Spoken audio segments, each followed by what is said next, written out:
You are now entering Video Village. Parked at the boundary of liminal space. Well, the outskirts anyway.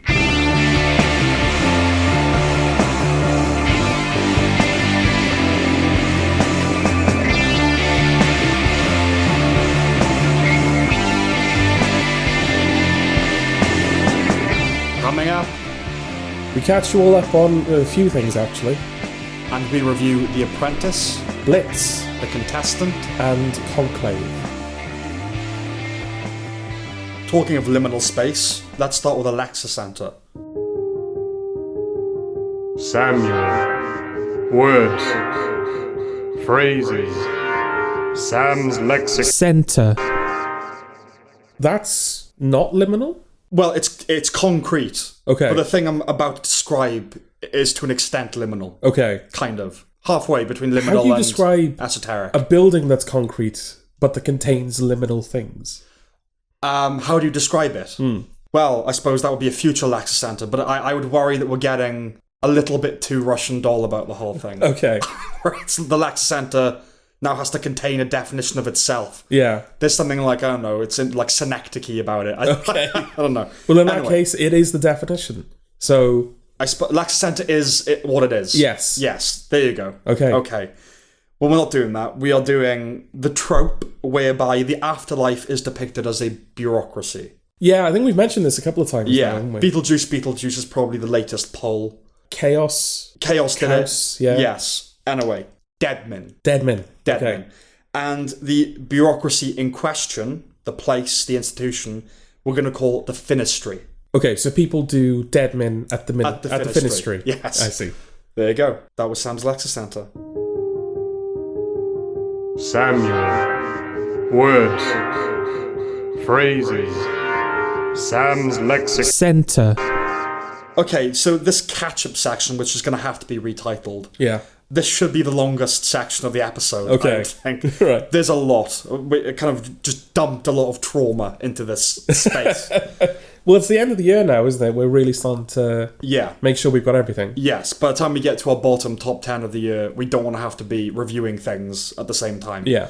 So, firstly, After the Party. Do you know what this is? Not idea. No. It's a New Zealand drama. It's actually originally from 2023, but it's debuting now on Channel 4, so it feels pertinent to talk about it. Okay. And I was unaware of it until now.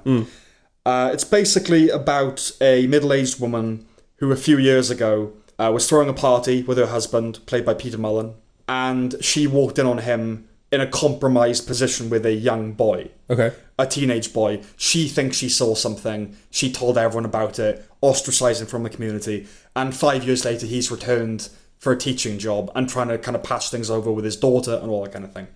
And this woman is just having none of it and sticks to her principles and sticks to her convictions. No, I saw something. Okay. And then the show kind of unpacks, like, did she? Is he innocent? The boy he did it to says that nothing happened, but he's a questionable figure. It's very interesting. Okay. Robin Malcolm, the lead, is very good. It's a proper, fleshed out, middle-aged character. She's naked quite a lot in it. Okay. I'm sure to demonstrate vulnerability and just for the sake of depicting a realistic body. You know, you don't often see those on screen. Yeah. But she is naked quite a lot. Okay. Showers, she models for a, still like she's a nudist for Yeah, one of those classes. Is it ever supposed to be titillating? No. Okay. Never titulating. Anyhow, Peter Mullen is also very good, of course. It's a unique, proper grown-up drama for grown-ups. Give it a try. Okay. A Man on the Inside. Yes, You've seen this. I have. Do you want to explain what this is about? Yes, I shall. Do it. Apologies to anyone as well listening. I've been coming off the back of a cold. That Yeah. might be slightly reflected in my voice. Just get that out of the way because then we can keep the odd cough and I don't have to worry so much about yeah, it. exactly. Yeah. Man on the Inside stars the guy from Cheers. What's he Ted called? Danson. Ted Danson. I knew Ted Danson's name, not least because I watched The Man on the Inside. But it's Ted Danson. But it's Ted Danson. Yeah. Yeah, he's an elderly gentleman now. Good for his age. Like, looks good for his age. He seems to have all his faculties and everything still with him. He's not Bidening. But he's not Bidening. But he's in that phase of his life now. His wife has died in A Man on the Inside. He's kind of distant from his daughter. They don't have like a conventional father-daughter relationship. They don't communicate well with each other. They like each other. Yes. They just don't They know don't talk about things. Yeah. Yeah. They don't know how to speak to each other. Yeah. by chance, he sees this advertisement for someone around his age to kind of help out with something, and that ends up being an undercover job at a nursing home. Yeah. There's a private investigator. Turns out that somebody's had their jewellery stolen in the nursing home, and she's like, well, they're very insulated communities, so I need a man on the inside. Right. Enter Ted Danson. Yes. It's based on a documentary, actually, called The Mole Agent. Oh, really? Which is Italian, which I saw years ago. Completely forgot. Okay. But yeah, it's based on that. It's charming and actually funny, which is unusual these days. Yeah, well, it got better, didn't it? It did get better. Like the first couple of episodes, I just thought, okay, it is what it is. Yes. And then I think it's like the 5th or 6th episode, it focuses on Stephanie Beatrice. Yeah. Okay, it's weird that I knew her and not Ted Danson, considering I haven't watched Brooklyn Nine-Nine. Yeah. But yeah, she's kind of like the head in the nursing home, and she sort of gets the focus of an episode around the same time that a major character passes away. Yeah. And I think that was the episode where the show really started to click together for me. It hooks you in. Yeah.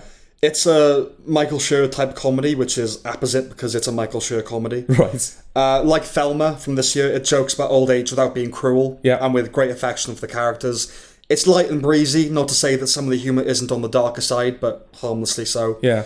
Toxic masculinity is mentioned at one point, but it's a minor infraction, and they actually get a good joke out of it. It's a fun little ongoing mystery to boot, much more appropriate for its tone, side by side with all these murder mysteries, which I've complained about before. Absolutely. It doesn't take a genius to figure out who the culprit is, but I have to confess, I pinned my guess on the wrong geriatric donkey. Yeah, and I think that's more other shows that have done that. Like, other shows have trained you to be like, oh, well, because of the relationship he has to this character, it's obviously going to be them. Yes. And it ends up not being that It ends up person. not being that, which is nice. Yeah. It introduces more pathos as it goes on. It's well written. Other than the main character and his daughter, the most meaningful relationship is the blossoming friendship between two old men, which is lovely. It's a fun, solid ensemble, though seeing John Getz in a retirement home is a bit scary. Which one's that? He's the lawyer in The Social Network. He's kind of the bastard in that, like, they don't like each other. Oh, that guy. Yeah. Okay. Like, Blood Simple was his big breakout film, the Coen film. And yeah, he's just a guy that's in... But him being in a nursing home was a bit scary. Right. It's nice to see Stephanie Beatrice not being Rosa. Yeah. Ted Danson is a very reliable old boot. And if you start, you'll probably watch the whole thing in 1 or 2 sittings, I would say. It really creeps up on you and lightly jabs you in the heart. They end up sort of setting up a second season, but it could end where it is. I hope it doesn't, and now it has been renewed. Yeah. So, there you go. Yes. We'll get another, not murder mystery, another mystery, I'm sure. Yeah. But I hope it kind of keeps the characters around. I'm sure it will. Yeah. No, I'm all for more of it. Absolutely. Yeah, same. Okay, Arcane. This is all on you, George. Okay. All right. Arcane is an animated show. It's an adaptation of League of Legends, but very loosely. Okay. I vaguely remember, like, a couple of years ago, whoever makes League of Legends, they sort of made an open commitment to expanding the scope of that brand. Because for a while, League of Legends was basically just this singular... I can't remember the type of genre, but it's one of those games where it's designed for you to pour hours and hours and hours into it. Yeah. It's like slightly competitive component to it. It's in tournaments and everything. Is this the MMORPG? Yeah, it might be one of those, like, not quite World of Warcraft, but in that kind of, like, arena. Yeah. And yeah, they wanted to kind of expand, so they announced, like, fighting games and narrative spin-offs and a show, Arcane, which has now reached its conclusion. It's the only show where every episode of a season, that being the second season, which came out this year, is over a 9 out of 10 on IMDb. Yeah, people love this show. Yeah, and I know that that's the case because everyone that talks about Arcane, one of the first things they say is, it's the only show, it's 9 out of 10 on IMDb. It's interesting, isn't it? Because if it's so good, why do you have to keep saying that? When I talk about how great Breaking Bad is, I will never say to people, it won all these Emmys. Yeah, do you know who holds the Guinness World Record for the... Yeah. Who cares? It speaks for itself. So I don't know, it's interesting that people... Is it like a kind of defensiveness around game adaptations, do you think? I don't know what it is, because this is the thing. This has come out... Well, Arcane, the first season of Arcane came out in 2021. Yeah. It concluded this year with its second season, the same year that Fallout made it to our screens. Fallout actually won the Best Adaptation Award at the Video Game Awards this year. Interesting. Which Arcane was also eligible for. Knuckles was also eligible for it as well. It had no chance as far as I was concerned. No. And I think Fallout, obviously I think it's the better choice because I think Fallout is the superior show. Yeah. But I think it's also the best choice because I think someone that isn't familiar with video games, someone that's just like a casual watcher of television, could tune into Fallout and find something about it that they enjoy. 100%. Or someone between those two things, which is what I am. Yeah, exactly, yeah. I don't see the same thing happening with Arcane. I think the only people that are watching Arcane are people that are really into this shit. Okay, yeah, it's despite its positive reception, you're talking like 100%. Well, I think it's the... Again, I don't know whether this is another Lexicorner thing. I think it's something that... Santa... Sorry. I've been unwell, Sam. Give me a break. I don't know whether this is another Lexicentre thing, because it's something you've pointed out as well. This kind of like, not fallacy, but basically certain shows, like Grimm, for example, Right.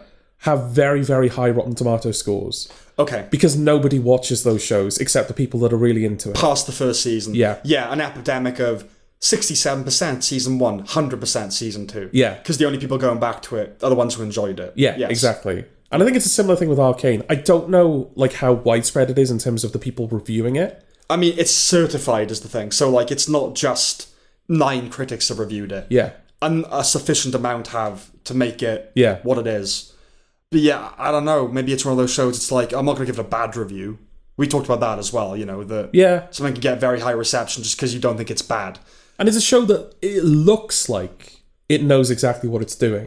Well, it's the most expensive show ever made. Yeah, that was a surprise. Yeah, I mean, You told me that. I was going to talk about it like in a different context. Yeah. But I'm not going to do that now. So No. when you talk about it here, I was kind of looking up the most expensive shows ever made, and I'll kind of come to the reason why later. But yeah, this is the most expensive show ever made overall. Yeah.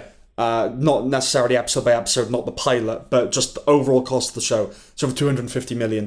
Yeah. Which Game of Thrones wasn't as expensive as that. And it's Yeah. like, okay, where's that money going? Yeah. And I don't know, I haven't watched it, but as far as I understand, I read an article kind of trying to explain why it cost that much. And it's basically down to human incompetence. Okay. Which is just delays and mismanagement of resources. Yeah. It's not they're pouring all that money into the actual production. Is they just fucked up. Yeah, and I mean, the thing is, the production is top-notch. The animation in this is fantastic. I'm not going to deny that. It gives Spider-Verse a run for its money at times. It's really, really good animation. And so I think if you're just a fan of animation and not necessarily video games, there might be something here. Yeah. But the second season, I think there is a sense that incompetence is starting to shine through a little bit. It does have pacing issues in the second season. Every episode seems to start with basically like a music video. Right. And like for the first 2 episodes, I thought, oh, maybe they're just like tone setters for the episode to come. But then it starts to hit a point very quickly where you can tell that they are like this montage is rushing through like major shifts in the status quo of that world. And you go, oh, okay, it feels like they couldn't fit everything in. Sure. Because I've seen things saying that like, oh, there was originally maybe like a 5-season plan for this. Mm-hmm. But now that they've come to the end of the second season and the show is very clearly over, they've also gone on record saying, oh, no, we only needed 2 seasons. Right. We've done everything we needed. But there are things that contradict that. Okay. Such as the fact that the show, it's an ensemble show, but if it's about anyone, it's about like these 2 sisters. They kind of they're the 2 main characters because they are like represent both sides that are kind of at war with each other. Right. Because it's a typical like, the rich versus the underclass. It's that kind of narrative. And then you've got all of this like stuff in the middle, and it quite bloated. It's one of those shows I think it would take me a while to explain, and I don't really have the mental horsepower to remember it. Those 2 sister characters are not the focus of the finale. It's these 2 other side characters that have played an important role in the show. But it's not about them. Yeah, if you watch the finale, you'd think the show was about them all along. It would be like if the Breaking Bad finale was about Skylar, or if it was about, I guess Hank's dead at that point.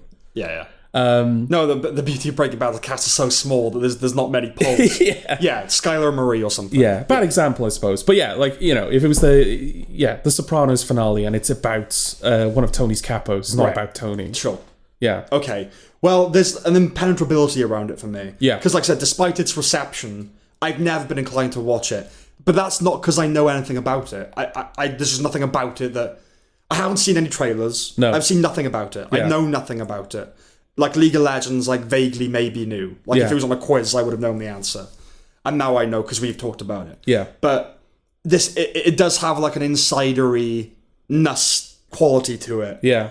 By which I mean, like if you know, you know. It's one of those things. Which is interesting because it's not a faithful adaptation, if that makes sense. Okay. Like, it uses characters and it uses lore, but it's not like, oh, this is so intricately following the League of Legends thing. But if you even haven't seen a show or a film, you cultivate a general impression of what it is. Yeah.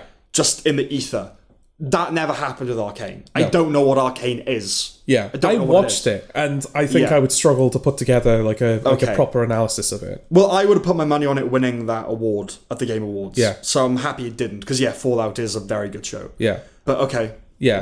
Between the two of us, if anyone was going to resonate with it, it was me, and I just bounced off it. Okay. So I don't recommend it. Okay. But it's the only show on IMDb where it's got a season where every episode is over 9 out of 10. Again. So some people might be curious. But again, it's selection bias, because it's the type of people who would give it a rating. Yeah. And the type of fans who really want to legitimize it, and they give it a high rating. So, it's not going to be like Breaking Bad, even, which I'm sure has a high rating.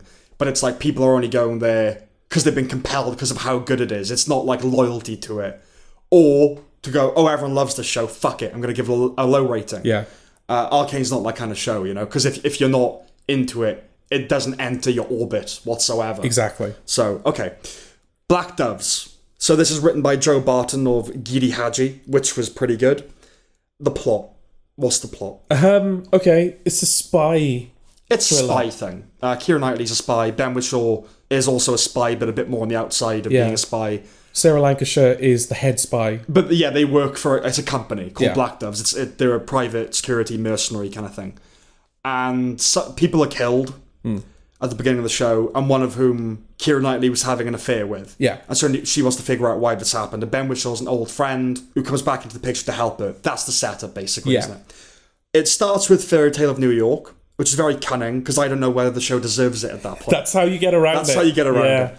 It's fine. It's not the kind of song that one can gatekeep. You know what I mean?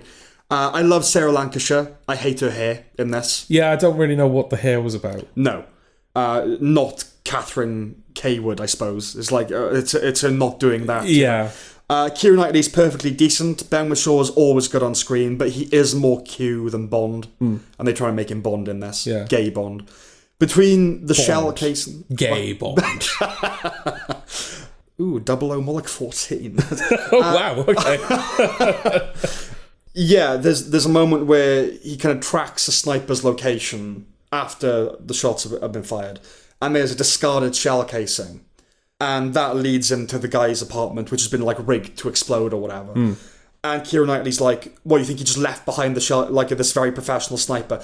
I twigged that. Yeah. It's like, well, that's obviously been left there. You don't just forget a shell There's casing. a couple of things, the narrative in this is mostly fine. It does carry you through it, because the show spends a lot of time dwelling on Ben Whishaw and Keira Knightley's past as well. Yeah. It's as much about them as it is about the ongoing mystery. Mm-hmm. But there are a couple of things, a couple of plot beats where it feels a bit like... They're stupid. Yeah. There's a point where Keira Knightley gets the phone number for this company for whom you get the impression that they're kind of orchestrating everything. Yes. They're kind of the nameless, faceless organisation that knows everything and everyone. The company. Yeah. And she just rings them up and she's like, "I'm coming after you." Yes. I was like, okay, that feels a bit silly, Keira Knightley. Yeah. But also, because she messages them, right? Yeah. And then, she sends them a text saying, "We will find you." And they respond, "Not unless we find you first." Which doesn't make sense, does it? It should either be "unless we find you first," or "not if we find you first." Yeah. It's not even literate. But between that shell casing and at one point he's on the phone with someone blagging. Yeah. And she's, "What's your name?" And he goes, "Kent Brockman." So he's not the most pro of pros, is he? No, it's funny because that American that he's blagging to. Yeah. She has him on hold and she looks up Kent Brockman to check his credentials. Yes. And obviously the Simpsons character pops up. up. I was like, did you need to Google that? You know what? I think it's one of those things that it's a name. Yeah, I think a lot of adults would just recognise it, Kent Brockman. Yeah. Kent Brockman. But I think you would have to go, Kent Brockman, and Google it. It's not like Homer Simpson. Do you know what I mean? I think I'm fine with her having to Google it to confirm that it's the news guy from The Simpsons. Yeah. It has a high-profile pop-up cast, so Papia Essidu, Catherine Hunter, Adi Laktar, Tracy Ullman. I'm not convinced by the odd couple thing between Knightley and Wishaw that they try and kind of hammer in. But by the end, I'd spent enough time with them to ignore that slight incredulity. It had a surprising amount of action and fight scenes, some of them quite Bourne-esque. Yeah. I liked that. It's a well-realised world with a somewhat comic book sensibility. It's like when he goes into the music store and that guy's like a dealer of guns and it's like, okay, that's a kind of John Wicky thing that you get in it has a world with its own kind of like iconography and but like lore. it sort of doesn't feel the need to introduce to you. It's just there. Yeah. You know? When his life is threatened and that becomes the central jeopardy of the show, okay. But I did spend quite a bit of time wondering why I should care about Ben Wishaw's ex-boyfriend. You can look at capitalism as an ideology. Okay. But it isn't one. Oh, so there's a scene where Lancashire and Knightley are talking, and she says, oh, we're a purely capitalist organisation. We don't work for countries or ideologies. And Keira Knightley goes, well, capitalism is an ideology. That's just a smart-ass without substance answer. Yeah. Capitalism is an economic system. It's not an ideology. You get the point. We're not doing it for the sake of the West or America or we don't we do it for money. That's what she was saying. Okay. So oh no, capitalism, fucking dickhead. Go back to uni. There's a South Welsh assassin. No. Yeah, I can't get over it. So. The accent on, and I don't know if it's my fault. Right. I think I've asked this before. Is it my fault that when a Welsh person, a South Welsh person, that shows up in a thing, I just go nah? No, so it's proximity bias. That's the people we are surrounded by every day sound like that. And so when you're like, all right, Lev, I'm going to fucking murder you, it's like, no, go back to Gavin and Stacey. It's not. Yeah. Well, that's the thing, because she's even like, the first person I murdered was in Bridgend. Yeah. It's like, oh, you're really trying to anchor this person in an assassin in Bridgend. Yeah. No, Bridgend, it just has mass suicide. I mean, people murder people in Bridgend, but not for like any reason. They're certainly not assassins. Yeah. They're jilted boyfriends. Yeah. I did get used to it, though, I will say. As the show went on, I was like, oh, it's fine. I like the Irish one, too. They kind of become a double act, don't they? Yeah. By the end, I felt sufficiently enmeshed in the tone and the world of the characters. I'm up for a second season. Okay. I found it eminently comfortable watch, and yeah, sure, why not? I'll have more. Make it a Christmas thing every year. Okay. Well, I mean, because this is technically a Christmas show, isn't it? Technically, yeah. Yeah. It doesn't play into it very much. There's another thing we're going to be talking about very soon that does the same thing. Yeah. I think there's a thing about setting action films and shows at Christmas. It's trying to do the Die Hard thing, like, oh, we'll make this a perverse holiday classic. Yeah. But no, I don't think Die Hard wasn't trying to be that. That's the thing. It ended up being that. Yeah.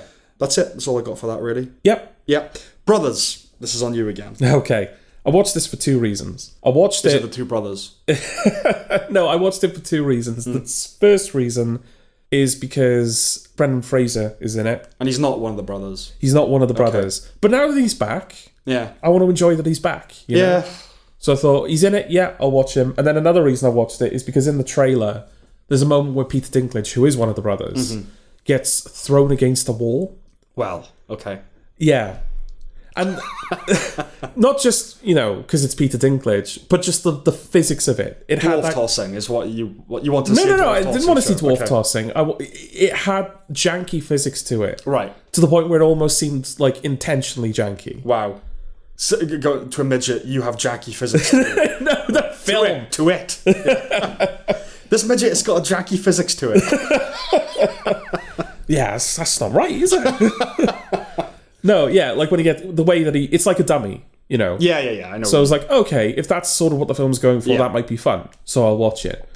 Brendan Fraser is way too much in this. I don't get it. Okay. I really like Brendan Fraser. He seems like a lovely bloke. I like The Mummy. Yeah. I think he kind of missed the opportunity to be that guy, like the new Harrison Ford.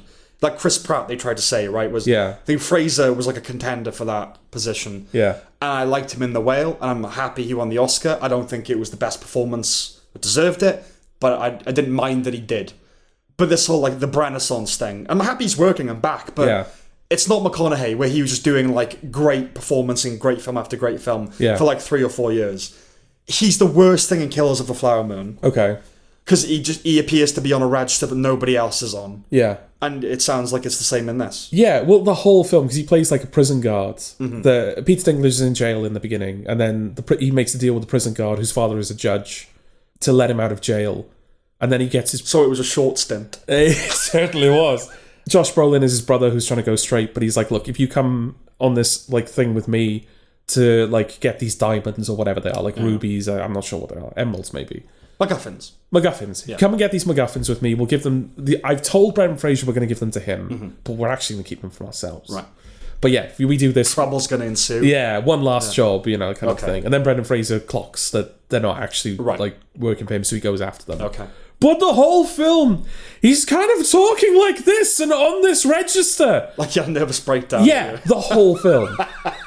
Okay. Like he starts at 11. Right. And he spends the whole film trying to break it onto That'd be something 12. though, a performance starting at 11 that has to go down to 1 by the end of the film. That would be interesting. Yeah, that would be interesting. Yeah. But no, he just stays at 11. Yeah, he's just stays. Well, no, he's trying to reach 12. He's trying to reach 12, okay. Yeah. But it only goes up to 11. But he only goes up to 11, yeah. So that was disappointing. And it was also disappointing because that janky physics moment, I think there's one other occasion in the film where that happens. Okay. The rest of it... Well, okay. That was an odd thing to take away from the trailers. Like, ooh, this will be a film rife with janky physics. No, it would be well, it's from the guy that did Palm Springs. Is it? Yeah, I think so. All right. That's a shame. Yeah. So I thought, well, that was funny. And if he's leaning into physical comedy, I'd like to see what he can do with that. And it turns out he doesn't really do anything with that. Well, Palm Springs is funny, but it's also, like, it's notable for its drama and pathos. Which is why I thought, yeah, the fact he's doing physical comedy now. It's like, okay. I'd like to see what he can do with that. Right, okay. And he can't. No. And I'll tell you why he can't, Sam, because there's a scene in this where Josh Brolin jacks off an orangutan. Right. And it's funny that he does that. Why does he do that? Well, it's not consensual. The orangutan makes him do it. Oh, thank God, okay. Oh, yeah, no. It's much worse the other way around. Yeah. Although, I don't know, both are pretty horrific. Yeah. Okay. It's obviously like a comedic beat because he goes to this woman's house that was like writing to Peter Dinklage in jail. And they go upstairs and she's like, don't disturb us. And, don't drink the yellow liquid in the fridge. Right. That's Jeremy's, or whatever the orangutan's called. At this point, you don't know Jeremy's an orangutan. Yeah. So Peter Dinklage and Marissa Tomei, who's the woman, are upstairs in the bedroom. And Josh Brolin is just sitting like on the couch, just like not doing anything. And this orangutan just like slowly walks into the room. I'm laughing at the idea. No, that's the thing. Okay. Yeah, because he's looking at it and he's going, what the fuck is that? And this orangutan, like, he's not, that's the look he's got on his face. He's not saying it. I understand. Yeah. And then the orangutan like sits on a chair next to him and just lights up a cigarette. I like it. But it's a very obviously CG orangutan. Okay. And that would ruin it. ruins it instantly. Yes, it does. And then, when you get to the point where the orangutan is like flirting with him and then like puts his hand down his nappy and is like making him jerk. Nappy. Yeah. Making him like, God. It made everything horrible. Oh, it's a proper like chimp crazy, like, looking situation with the orangutan. And it should have been a guy in a suit. If you're going to have that scene in there. Because, I mean, that feels like it's ripped out of like a shitty noughties comedy. Earlier than that, even. Yeah. I mean, there's a gross out sex pest comedy, Yeah, I think we might have talked about it in this context, but I watched Trading Places relatively recently. Okay. And there's kind of a thing from 80s and 90s where, it is kind of the pre-woke age, which is mostly good. There are things that you get in those comedies that are like, oh, why have they done that? And not like sexist jokes, those are brilliant, obviously. Yeah. But there's a bit in Trading Places where the villain of the film, they kind of get the upper hand on him. And they're on a train that's transporting a gorilla in a cage. Okay. And they put him in the cage with a gorilla. And they dress him up as a gorilla. And they put him in the cage. Right. Like fancy dress kind of thing. And there's a shot that implies he's being anally raped by the gorilla. Right. Like his eye, you just see his eyes bulging, which is like, haha, villain gets his comeuppance. So you're not meant to really think about it. Yeah. But that's fucking horrible. Yeah. It's like there's a bit in Nutty Professor 2, I think, where it implies the same thing about the dean of the college and a giant mutated hamster, guinea pig, and it's like that's so traumatic. Yeah, you don't really think about it when you're younger, but it's like that's not acceptable. No, like I don't want to think about that. Yeah, as like a just punishment. Like there aren't many people that have done things that horrible. I would say absolutely the correct punishment is to be raped by a gorilla. Yeah. Bin Laden maybe. Do you know what I mean? But that's not many other people. Yeah. Brandon O'Carroll perhaps. Okay. But anyway, yeah, okay. So yeah, there is this thing about animals and sex and kind of It's very uncomfortable. Yeah, because it's taboo, so it's funny, I guess. Right. And the fact that the orangutan is like really into him, I guess that's what's supposed to be funny about it. It'd be like, it wouldn't be funny, but it would be like vaguely acceptable if it was an orangutan that like took a fancy to Josh Brolin and was trying to be demure and like following him around the house and all. Yeah. That's one thing. But to like, did he grab his hand and like Yeah. just puts it on himself? That's like, I've seen films like that and they're not light-hearted comedies. No. Because it's even So- like, as the orangutan is like moving the hand down, Josh Brolin... God, it's the whole thing. It makes me feel sick. Yeah, Josh Brolin, who's like, you know, frozen at this point. He's just like, what are you doing? No. Right. No, like, it's, you know... Like, because you just it's something in it where the older you get, the kind of, not the more sensitive you get necessarily, but yeah, the more things kind of hit you in that way. So like, I'm just picturing the feeling that this hand is feeling and is going to feel an erect orangutan penis. Yeah. And that is so awful. Yes. Why are we talking about this even? I don't like it. Well, because I had to sit through it, Sam. You didn't have to sit through it. No, you I just chose to watch it. No, I chose to watch it, Yeah. and I was punished for it. Okay, But, fine. I mean, yeah, like I said, if you're going to have that scene, which I really recommend you don't, Yeah. what's going on there? It's, you know, like when you see someone kicked in the balls on the screen and you you cross your legs. I'm just, because I brought up that the hand touching the orangutan. Oh, you just having to shake I can your hand. feel it. Okay. I can fucking feel it on my hands. Yeah. But go on. Yeah, I really recommend you not having that scene. But, like, a guy in a suit, Yeah. I think would have helped it a lot. Not just Yeah. because it kind of adds into that, like the jank physics stuff that I thought it was going to be. Yeah, it's like, oh, it's funny that that's a bloke in a suit. Well, that's, yeah, I mean, yeah, just like as a, you know, oh, it's in a film. Yeah. It's like, oh, it's clearly a guy in a suit and that's funny. Yeah. But it adds to the weirdness of the scene as well. Within the logic of the film, it's also Yeah, a it's man like, in a suit. oh, that might actually be a guy in a suit. guy in a and that suit. makes this whole thing funnier and stranger. Yeah, and kind of, I'm okay with that. Yeah. It's still not okay to like force a bloke to wank you off, but Yeah. it's like, all right, it's a bloke. Like, all goes wrong, you beat the bloke up. You know what I mean, you can't beat an orangutan. No, you can't. Exactly, yeah. Okay, is So- that it, please? Yeah, I don't recommend it. No. Okay. Well, let's carry on now, because my hand feels ill. Carry On. Carry On. The film is called Carry On. Oh, I see, right. Okay. Yes. So this is So we're carrying on. We're carrying on with Carry On. Okay. It's a bottle and crisis thriller. God, there's a phantom orangutan penis in my hand. I can fucking feel it. It's not going away. Yes, this is a crisis bottle. Okay. So what's it about? Do you want to vaguely give a sense of the plot? Yeah, okay. What's his name? Taron Egerton. Taron Egerton. He is a airport security Yeah, TNA, yeah. TSA. TSA. Yeah. Yeah, TNA's tits and ass. Okay. You've got orangutan penis on the brain now. I know. It's influencing your every thought. The orangutan tits and ass is an improvement, believe me. Yeah, I don't know if it is. No, it is, honestly. Okay. I'll take your We're word for talking it. marginal here. Yeah. I mean, we're in like dark territory, but I'd rather consider orangutan ass than an urgent orange member. Right. Would it be orange? Oh, I don't know. They have like dark skin, probably don't they? wouldn't be orange, but Yeah. that's just I think if we put some fuzz on it, it kind of reduces the impact. Okay. All right. He's a TSA agent. Yeah. And he wants promotion. His girlfriend's pregnant. Yeah. And so That she thing. yeah, That whole thing. that whole thing. Yeah. So she's like, "Oh, do you want to like do something with your life now?" And he's like, "Yeah, all right." So he asks for promotion. But Hank Schrader is like, "No." Yeah. Because he's in it. Yeah. But he's like, "I'll tell you what, I'll put you on like the airport security scanners. Mm-hmm. Show me what you got, kid." But this isn't what the bad guys expected. Not today. Not today. This is the God. worst day. Yes, on this fateful They day. could have done this. Yeah. Christmas Eve. Yes, this is the other Christmas thing that Yeah. has nothing to do with Christmas. Christmas Eve at, is it LA? LAX, that sounds right. LAX, yeah, that is set. Yeah. Yeah, there are bad guys that want to get a package to airport security. Yeah. And he wasn't the mark that they picked, but he's the mark they've got now. All right. Yeah, that's it. Yeah. Jason Bateman's the bad guy. Is this his first bad guy thing? Probably. Yeah.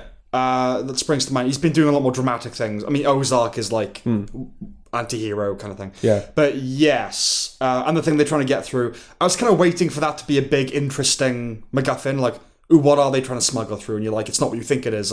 But no, it is just like toxic, evil, terrorist gas. And Yeah, I guess I wasn't expecting gas. I just No, assumed it would just be like some sort of like a bomb or something like that. Yeah, bomb, but still, it's basically a bomb, in function. But yeah, I kind of thought it'd be like it'd be a treaty, you know? Right. Something just like, oh, it's not that. It's a teddy bear for like the kid of a dictator or something. Like, I don't know. Yes. So, yeah, this is a crisis bottle, like I said.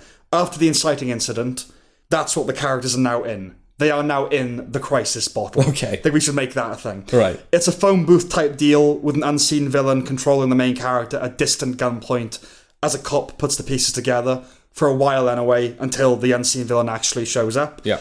It's also in the same cricket ground as Red Eye and Flight Plan. I don't know why the calm intellectual baddies always try to converse about deeper topics.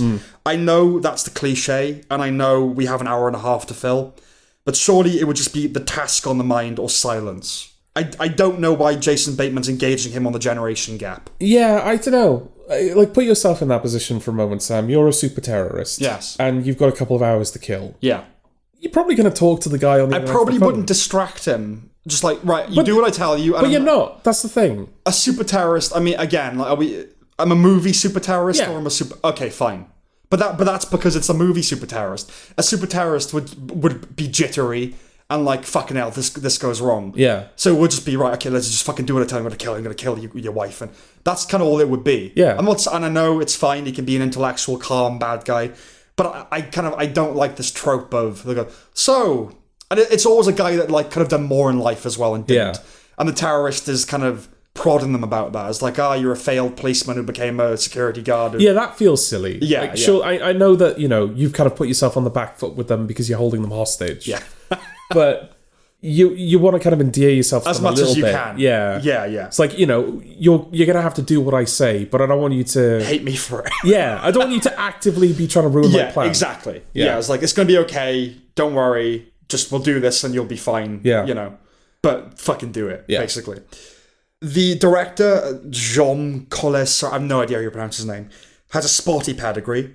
He's known for his Liam Neeson action films, including Non-Stop and The Commuter, which I think are crisis bottles. The Commuter certainly is. I don't know about Non-Stop. I think that's The Commuter on a plane, I think. Okay, all right. He also helmed Jungle Cruise and Black Adam. Okay. This is better than all of those things. It certainly is. It's his finest work along with The Shallows, which was yet another crisis bottle. The man likes crises and bottles. He does. 10 green bottles is his jam. What if one should accidentally fall? Yeah, it's set at Christmas, but it doesn't use that, really. It feels more like an attempt to do the Die Hard thing. It does what it does, and it does it all right. Yeah, I was perfectly happy with what I got. Yeah, though Jason Bateman's death is horrific. Yeah, even And within it the felt- context of... Yeah, like, I mean, he's a mercenary as well. It's like, there's no ideology at play. I'm hired, I just do the job. Yeah. And he's a bastard, obviously, but it's like, again, I don't think he deserved that, did he? Yeah, but he's a bastard, but like... Oh, how would you describe it? He's a hired hand. Like He's a not- disciplined bastard?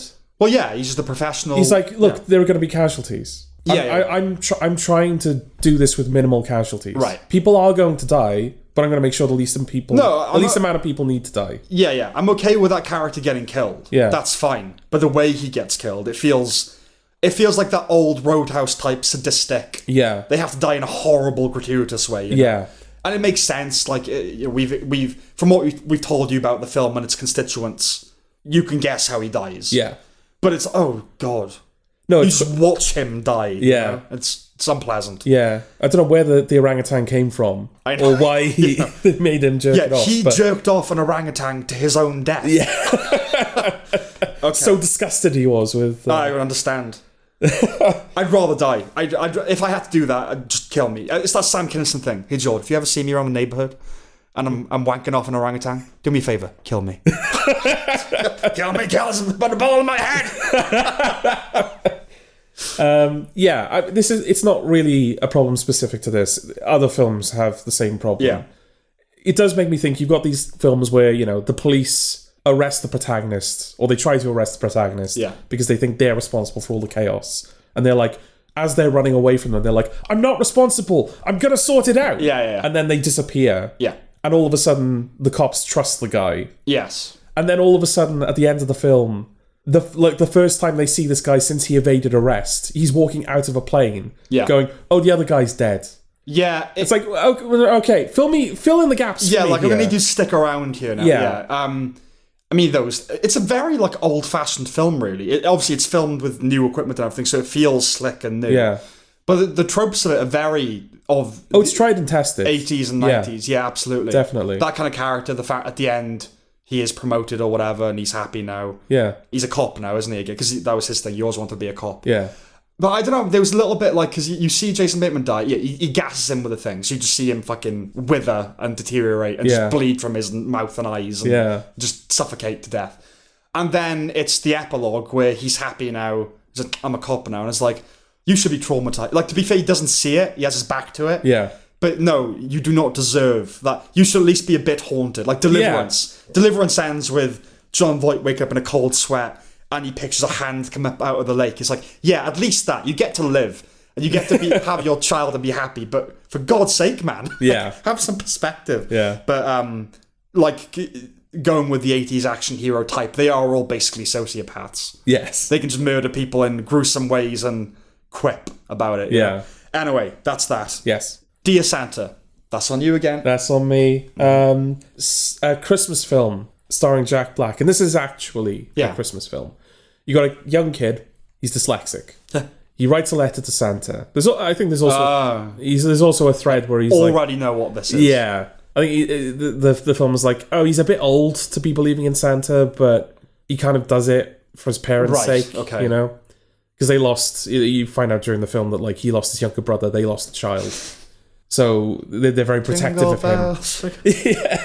They're very protective of him. And so he's like, oh, I'll believe in Santa a bit longer if it's the right thing to do. Mm-hmm. He writes a letter to Santa, but he doesn't, because instead of writing S-A-N-T-A, he writes S-A-T-A-N. Yes. For he is dyslexic. The only thing I can think of there is that he had to be too old to believe in Santa, because if he was of an age where he was writing letters to Santa, the parents would be supervising it. Yeah. You know what I mean? Yeah. So, oh no, he has to be doing it on his own, but why would he do it on his own if he's of an age where, because he's placating his parent? Yeah. Bullshit. Already too contrived for my taste. No. And I like Home Alone, to be fair. But yeah, no, exactly. Yeah. I guess that explains why this exact situation hasn't arisen before, though. Yeah. Why this is the first time in all of history that the kid has actually written a letter to Satan instead of Santa. Yeah. Well, also the idea of a dyslexic kid in a film that's like feels like a new... You wouldn't do that back in the 80s or 90s. Dyslexic maybe, actually. Yeah. But you know what I mean? Well, just as a mechanism to get him to the point where he's, like, writing to the wrong person. Yeah. Because after that, it doesn't really matter that he's dyslexic. Yeah. But yeah, Jack Black gets a hold of it. For Jack Black is Satan. Yes. Can they have just done it... Sorry, I'm kind of... I get how... Is it like an adult kind of comedy? No, it's... Okay, so it's for kids. I get the impression that it's a family film that kids are able to sit down and watch. Does it have raunch? There's raunch to it, okay, but it's not raunchy. It's not crass. No. Okay, because I was thinking, like, if you just want to make him younger... What was it? If he's of an age, he has to be older because that's the type of humour the film has, fine. Yeah. But can't you just make him younger and have him write the letter, being dyslexic, and the parents have it, they're like, oh my god, he's written Dear Satan, ha ha ha ha. We're not going to tell him. Yeah. They don't know that actually you would be communicating with... Do you know what I mean? Yeah. So they just, like, they know it, they just go, oh, but whatever, that's funny. Parents sharing a joke, and they send the letter. Maybe, but then... Do you know what I mean? Then, because Satan speaks to the kid, he doesn't speak to the parents. But how does it work? Like, the kid sends the letter himself? Yeah, the kid posts the letter in, like, one of those, like, send a letter to Santa post boxes. Right. And then the letter makes its way to hell, and Jack Black's like, what's this? And then he turns up in the kid's room one night, and he's like, you summoned me, kids. You get 3 wishes. It still works, yeah. You have the kid write a letter to Satan, the parents are with him when he posts it. Yeah. And then Satan responds. Okay. Yeah. He fucking turns up. He doesn't just respond. Okay. He's there. He's in the film. Well, Satan, yeah. If you write to Satan, he doesn't correspond with you. Yeah. He does just rock up. Dear child. Yeah, all right. Yeah. Yeah. So, I mean, this is a comedy vehicle for Jack Black, basically, as if we needed one of those in the modern day. Another one. But yeah, it's Jack Black being Jack Black as a child. Okay. That's sort of the film. Okay. I guess like the thread is that the kid is kind of incorruptible. He's just nice and sweet. And dyslexic. Because when he finds out that the pact is that once he makes his 3 wishes, Jack Black owns his soul, he just goes, well, I'm just not going to make the wishes then. Right. And Jack Black's like, but you must. And he's like, no, I won't. Jack Black's like, no, please. Right. And the kid's like, no. Credits. But when he does, he is eventually compelled to make his 3 wishes, but all of the wishes are selfless. Of course. And so, spoilers, that's kind of how he gets out of the contract at the end of the film. Because, like, turns out Jack Black isn't actually Satan, he's like some underling. And the real Satan is like, you fucked up, Jack Black. Right. I can't own this kid's soul now because he's too nice. Okay. Right. Yeah. I don't want to get into the nitty gritty of, ethics and fucking epistemology and all that. Yeah. But really, isn't every selfless act a selfish one too? But go on. Yeah, okay. Yeah, I suppose I see what you're saying. I guess the first one... What is the first one? Yeah, I think the first one is just like, I want this girl I like to give me a chance. So I guess that is kind of selfish. Yeah. Like, I wish for a large penis to satisfy my partner. It's not that. The kid's still 12. He's 12. Well, you'd be thinking about those. I wish for an orangutan penis to satisfy... Are they larger? They must be, right? I don't actually know. I don't want to think about it. Okay. Yeah. Can't stop thinking about it now. No. So you're going to have to just say more things. Yeah. Well, the second wish is, I want to fix my friend's teeth. Fine. And then the third wish is, I want my parents to love each other again. But that's selfish because he just doesn't want to look at his friend's ugly face all the time. It's like, oh, God, fix his teeth. And his parents to what? To love each other again. Oh, so they're out of love with each other. Yeah. Okay. But then I think another get out is like, they actually make amends before the wish takes effect. Right. So Satan is like, oh, but the third wish doesn't even count, Jack Black. What the fuck are you doing out there? Yeah, again, it's like, it's that bullshit. It's true, but it's also like annoying how, again, the idea being that if you wished his parents back together, that's unearned. And you have to, the Rocky rule, but like they have to earn it. Yeah. But it's still kind of frustrating that, I don't know, I'm kind of longing now for it to be unearned. Like, no, you get wishes and he wishes for parents, and that's why they're in love again.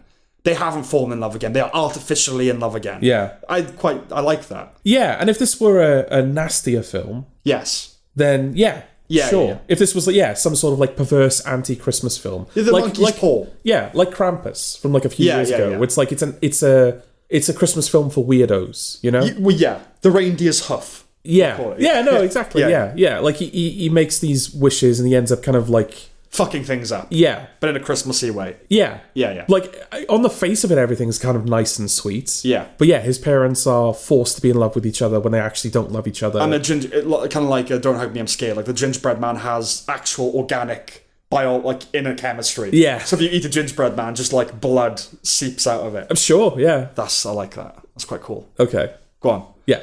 The film is, incredibly not funny. Okay. There's like a whole scene dedicated to Post Malone. Oh, really? Because it's set at like a Post Malone concert, and then Jack Black he puts a spell on Post Malone, so Post Malone thinks that the kid is his best friend. So during the concert, he's like, "Come up on stage, kids! You've inspired me all these years, and I want to thank you for it." Okay. Because it's all in an aid to it's all to impress the girl that he's with. Mm-hmm. So Post Malone is like in the film for quite a bit, right? And obviously he's not an actor. I haven't seen it. The only thing I've seen him in is the Roadhouse. Roadhouse. Yeah. I like him though. Yeah, I mean, he seems all right. Yeah. But yeah, poor bloke for being dragged into this. Yes. It's Jack Black trying to do the Jack Black thing, but the kids are not very good in it. Okay. The jokes are it's all the type of humor you'd expect from a premise like this. Yeah. Where the kids overhear him talking to his friend on the phone. And he's like, I'm so glad Satan came into my life and is making everything better. Right. And the parents are like, what the fuck? Sure. It's all that kind of shit. I think Jack Black at one point, he's like... What are you laughing at, Sam? You're acting there. It's very funny. Okay. The parents are like, what the fuck? All right. At one point, Jack Black is like, I could pretend to be your weird uncle, because there's plenty of weird uncles where I come from. Okay. And I think that's as dark as the film gets in terms of its humor. All right. But it doesn't even bother to stick to its own rules, which was kind of the cherry on top for me. Because I wasn't enjoying the film up until that point. But I was like, well, if you're not even going to respect your own fucking rules. Right, you don't have self-respect. Yeah. It's like you're not conducting yourself as though I should like you. Yeah, exactly. I understand, yeah. Because Jack Black makes it very clear at the beginning to the kid. It's like, right, I can't change the past, and I can't change people's behaviour. But a couple of the wishes change people's behaviour. And at the end of the film, because one of the wishes he made didn't count, Jack Black's like, oh, you get a freebie as an apology, I guess. Okay. And it turns out that he wishes for his dead brother to come back to life, which is changing the past. And he gets it. And he gets it. Oh, no, you can't do that. Yeah. That is the plot of The Monkey's Paw. Yeah. They wish for the son to come back, and then it ends with something's knocking at the front door, and the husband's like, don't look outside. Yeah. Oh, come on, you can't do that. You can't get the brother back. The whole point, okay, I'm angry at this film now. Yeah. The whole point is, like, you're meant to come to terms with the fact he's gone, and, like, yeah, I can't wish that back. Yeah. And that's, like, I understand that now. He is still around as, like, you know, memory and all that Christmassy shit. You can't, because, like, Jack Frost in it, like, Snow Dad's better than No Dad. Yeah. That I don't like that at all. But also, I know that you said they reconcile before the wish can take effect, but isn't wishing for the parents to love each other influencing behaviour? Yeah. Okay. No, like, the fact that the girl is, like, giving him a chance now. Yeah, it's all... Yeah, the teeth are the only thing. Yeah. And presumably that... I mean, is it, like, are the teeth repaired magically? Yeah. So he wakes up and the teeth are kind of... Okay, fine. I was going to say, if it was like, oh, he gets a dentist to repair the teeth. That's also influencing behaviour. Yeah, there's none of that bullshit. Yeah, okay. They do... I think there might be a moment where they try to, like at the very end of the film... At this point, he's fallen out with the girl that he likes because for a while he thinks that his soul has been sold to the devil. So he's being a bit of a dickhead. Okay. And she's like, pure. Well, he's like, I've got nothing to placebo. lose. Yeah, he's like, I've got nothing to lose now. Oh, I see. Okay. So I may as well just be a dickhead. Right. Okay. And the girl's like, oh, you're a dickhead now. I don't actually like that, which is wrong. No, I thought it was a placebo thing. Like, he thought he was evil now, so he starts behaving evilly. Oh, right. No. Okay. Yeah, no. He's just like, I guess I may as well. Okay. Right. Just have fun with it. Yeah. So then, when Christmas morning, his dead brother's come back to life. It's wrapped up in a... No, he's just like there. He's just like, hey, brother. Georgie. Yeah, hey, Georgie. I'm like, oh my God. Yeah. And his friends, then his friend like calls him and he's like, look, I've convinced the girl to give you another chance. You know, sympathy seems to work on her.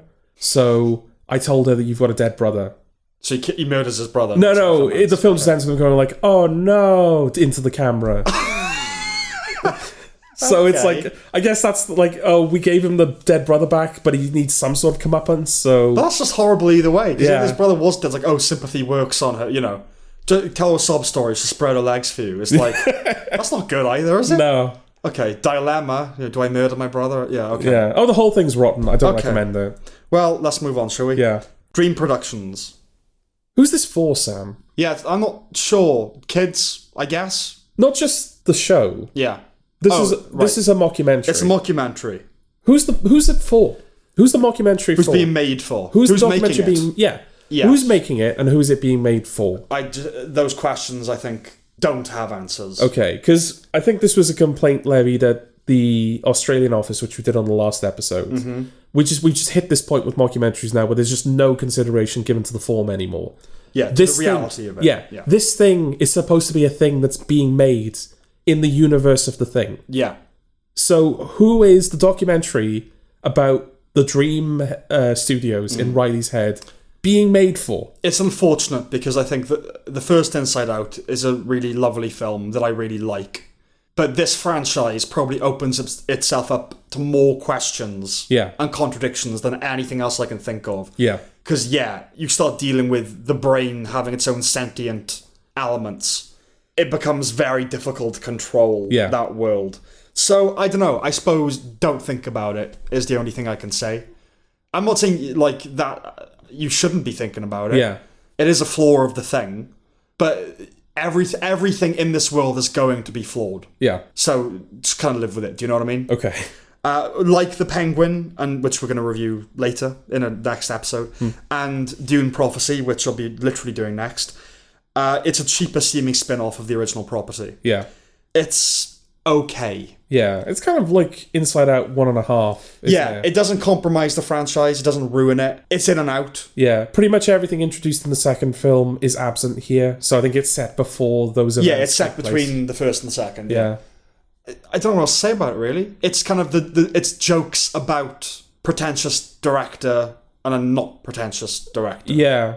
So who is the audience? Really? Yeah, it's kind of jokes about like the film scene in Hollywood. Yeah, it's like Ayoade playing a version of the character that writes his books. Yeah, you know, like the proper auteur who. So he gets his chance to like make a proper dream, like a proper film. Yeah. And he's like, well, we're gonna go handheld, and we're gonna have no lights. You get the sense that a lot of that was scripted by him, or like added by him. Yeah, it would. I like the lucid dreaming element in the final episode. Yeah. Even though it completely drops the documentary form for that. Yeah. it's nice because, like, you know, the first film and the second film, they both bring in, like, they both represent something about being in their finale. Like the second film, it sort of shows a panic attack happening in her brain. Yeah. This is kind of showing lucid dreaming happening for the first time. And those things are always what's nice about the Inside Out franchise. Yeah, how they realise emotional episodes. Yeah, exactly. Cognitive. I think if they'd found a way, I don't know how they'd do it off the top of my head, it's something I'd really have to think about. If they'd managed to tie in the fact that this is a mockumentary, like a documentary being made, if they tied that into the lucid dreaming somehow, Yes. I think that really would have tied the show together. It really would have justified itself. Not just as a mockumentary, but as a thing that needed to exist in this franchise. Yeah. As such, it doesn't. And it is a film, really, that's been split into 4 episodes. They're doing that a lot more, Disney. They're doing it with the new Malcolm thing. I think that was conceived as a film. Okay. And it's being done as 3 or 4 episodes now. Right. Retention. That's all it's about, really, isn't it? Okay. Retention. People can't sit through, like, a normal length film anymore. No. Okay. Is that it? Yeah. Yeah. Dune Prophecy. Yeah, this is on you. I didn't get round to it. It's amazing in this modern televisual landscape how this barely registers as a blip. Yeah, Dune as well. Not just Dune, but like Dune on the back of... in the same year as Dune 2. Yeah, and this is kind of why I was going to talk about Arcade in this context, which is like, it's this expensive thing, but like, it doesn't matter anymore. In years past, this would have been a major event series with a budget whose excess would make headlines, right? I think of Boardwalk Empire, whose scale, not to mention the involvement of Scorsese, helped launch a channel in the UK, Sky Atlantic. I know talk of that show grew quieter as it proceeded, but it feels eminently possible that it would be a hidden gem nowadays. This is a diluted Dune, the Penguin to Dune's The Batman. Diluted Dune. An aesthetic from the same mood board, but with less money. It feels minor. It's hard to care about what's going on. It's set 10,000 years before the events of the films. Oh, right. It's hard to know what that implies in that universe, but it's just so long. And House Harkonnen is kicking about, who are in the film. I was going to say, does it feel 10,000 years earlier? There's no appropriate sense of historic scale. The technology is much the same. This was our problem with The Acolyte. There's no sense of historicity. The same conflicts, to lesser and greater extents. All of these shows feel like they're trying to fill the Game of Thrones void. Everyone unfairly remembers Thrones as a failure now because of its ending. But nothing has come close to reproducing its palace intrigue. It doesn't help that this also features a bearded Mark Addy. It's just so boring. Okay. And that's that. But yeah, we've seen a load of these shows in the last few years about big ensemble casts, a lot of locations internationally, expensive, and politics. Yeah. Internal politics. Because they're trying to do the Game of Thrones thing. And nothing has done it as well as that. Yeah. But that's that. Okay. The franchise. Armando Iannucci type thing. He produced it. About the production of a superhero movie in this modern age of the MCU. Is what it is. Yeah, pretty much, yeah. It's a bit of disposable, innocuous fun, really. The dialogue is witty, even if it pours out of your brain as soon as the episode's over. For this is an Armando Iannucci produced show, not an Armando Iannucci written show. Yes, and that does make a difference. It really does, yeah. One can detect his influence in the colourful profanity and general tone. It's better than Avenue 5, but falls short of everything else Iannucci. The pilot was directed by Sam Mendes, and that absolutely does not show. Now, he's a versatile filmmaker. I'm not saying that he has trademarks that are conspicuously absent. It's just very straightforward. It looks like all shows. Yeah, I think they open with a one take. Yeah, like before the credits. But that's like 1917, but that's not like, oh, that's Sam Mendes' thing. Yeah. It's light, it's a comfortable watch. I like Billy Magnussen. He's the rare, handsome leading man type that's actually funny and likeable. If I had to single out a member of the ensemble, it would be Daniel Bruhl as the tortured director. It's made by a lot of people who were involved with the thick of it, Veep and Succession. The problem here is that the target of the satire feels so paltry in comparison. Yeah. Politics, the corporate world, superhero movies. Yeah. The subject appeals to us, little digs at David Mamet notwithstanding. I don't know how broad that appeal is. It's all rather inside rounders, ultimately. Yeah, it's difficult, isn't it? Because, politics is endlessly mineable when it comes to those kind of characters and those kinds of situations. And just in terms of, ridicule. Yeah. John Oliver, how many shows like that are happening? Oh, like daily? Political talk shows. Yeah, exactly. Yeah. Because there's just so much to talk about all the time. And, in the wake of Succession as well, I think corporate America is kind of feels more approachable as like a punching bag than it has been previously. Superhero films are massive. Yep. Like, they probably take up as much column space as politics in corporate America. But yeah, I mean, as you said, they're less... They matter less. They deserve to be taken down a peg or two, but I think this is the correct forum for that. Like, superhero movies, one of the reasons to get annoyed about them is that they're not important. Yeah. And so I go, it's a perverse contradiction, isn't it? Like, because they're treated importantly, we should satirize them. But equally, they're not important enough that I want to see a satire about them. Yeah, by satirizing them, it's giving them an import that they don't deserve. Yeah, there's no avoiding politics. There's no avoiding, capitalist behemoths. Yeah. I just don't care about superhero films, you know what I mean? Even though I hate a lot of what they are now. Yeah, and I mean, this is an 8-episode season, and by the end, it was kind of reaching a point where I was going, yeah, all right, I get it. Yeah. Like, even us people that every time we talk about a Marvel project, we end up on the same rant. But I think this is the appropriate venue to be doing a takedown of superhero movies. I don't want to see a show about it. Oh, you mean like the podcast? A podcast. Yeah, okay. Yeah. I mean, I don't know. I'll eat my words if I'm wrong. I'll make a prediction now, though. I think it's going to not get renewed. Yeah, I mean, they kind of leave the door open. Yeah. But I guess I'd be surprised. Yeah. I don't think it's like, oh, we were one and done. I think they are hoping to get renewed. Yeah. But I don't think that will happen. Yeah, I don't think it's strong enough. It's not strong. The world of it is not strong enough. Yeah. And again, like, who cares, really? Yeah. Who cares? Like, I get it. Yeah, it's silly. Superhero movies are silly. Yeah, and they're incompetently run, and no one can steer the ship mismanaged, and like art doesn't really matter, and stuff we all know. Well, that's the thing, because is it Marina Hyde? Was she part of Marina Hyde? She was part of this because she does the podcast with Richard Osman. The rest is entertainment. Osman. Yeah. Sorry. The rest is entertainment is the podcast, and she was saying that she was having to watch all the Marvel films as research, and obviously there was other research beyond that she was kind of involved in. And yeah, I guess if you're not in the loop on this sort of thing, it is something you'd have to take time out of your day to research and explore.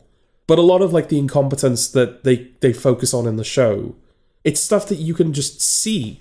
Yeah. Like in the headlines when it's like, oh, such and such has been pushed back to 2025. Right. This is now a film and not a TV series. Yes. Henry Cavill was rehired as Superman and then fired again in the same month. Yeah, we're now introducing this massive plot element in this other film, so you don't get it in your film. Yeah. Like, yeah. It's like, I know all of this. We know about all this. I'm seeing this without even having to engage in the products. But that's what I mean, though. I think it's all insidery. I think because we know about that stuff, but it doesn't matter to us. And I think if you weren't interested, you wouldn't be interested. It's like it's like Arcane, I suppose. Like, who cares about it if you're not already in that world? Yeah.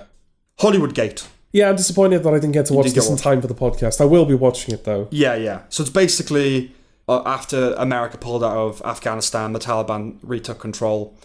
I think he was Egyptian. An Egyptian filmmaker asked if he could film them, and they said yes. But obviously, he was only allowed to film exactly what they wanted him to see. Of course, yeah. So you have to go in, that's the framework, that's the context. So it's not going to be this massive expose, They viewing it as a propaganda film, essentially. But what he is trying to do does bleed through as well at certain points. So seeing the Taliban in American gear with American hardware is mad.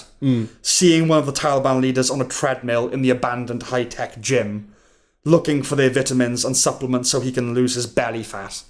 The film basically follows the so-called commander of the Air Force and a fundamentalist soldier who's training to be a pilot. So there would have been no Air Force, but now they've got all the American planes they've left behind. Yeah.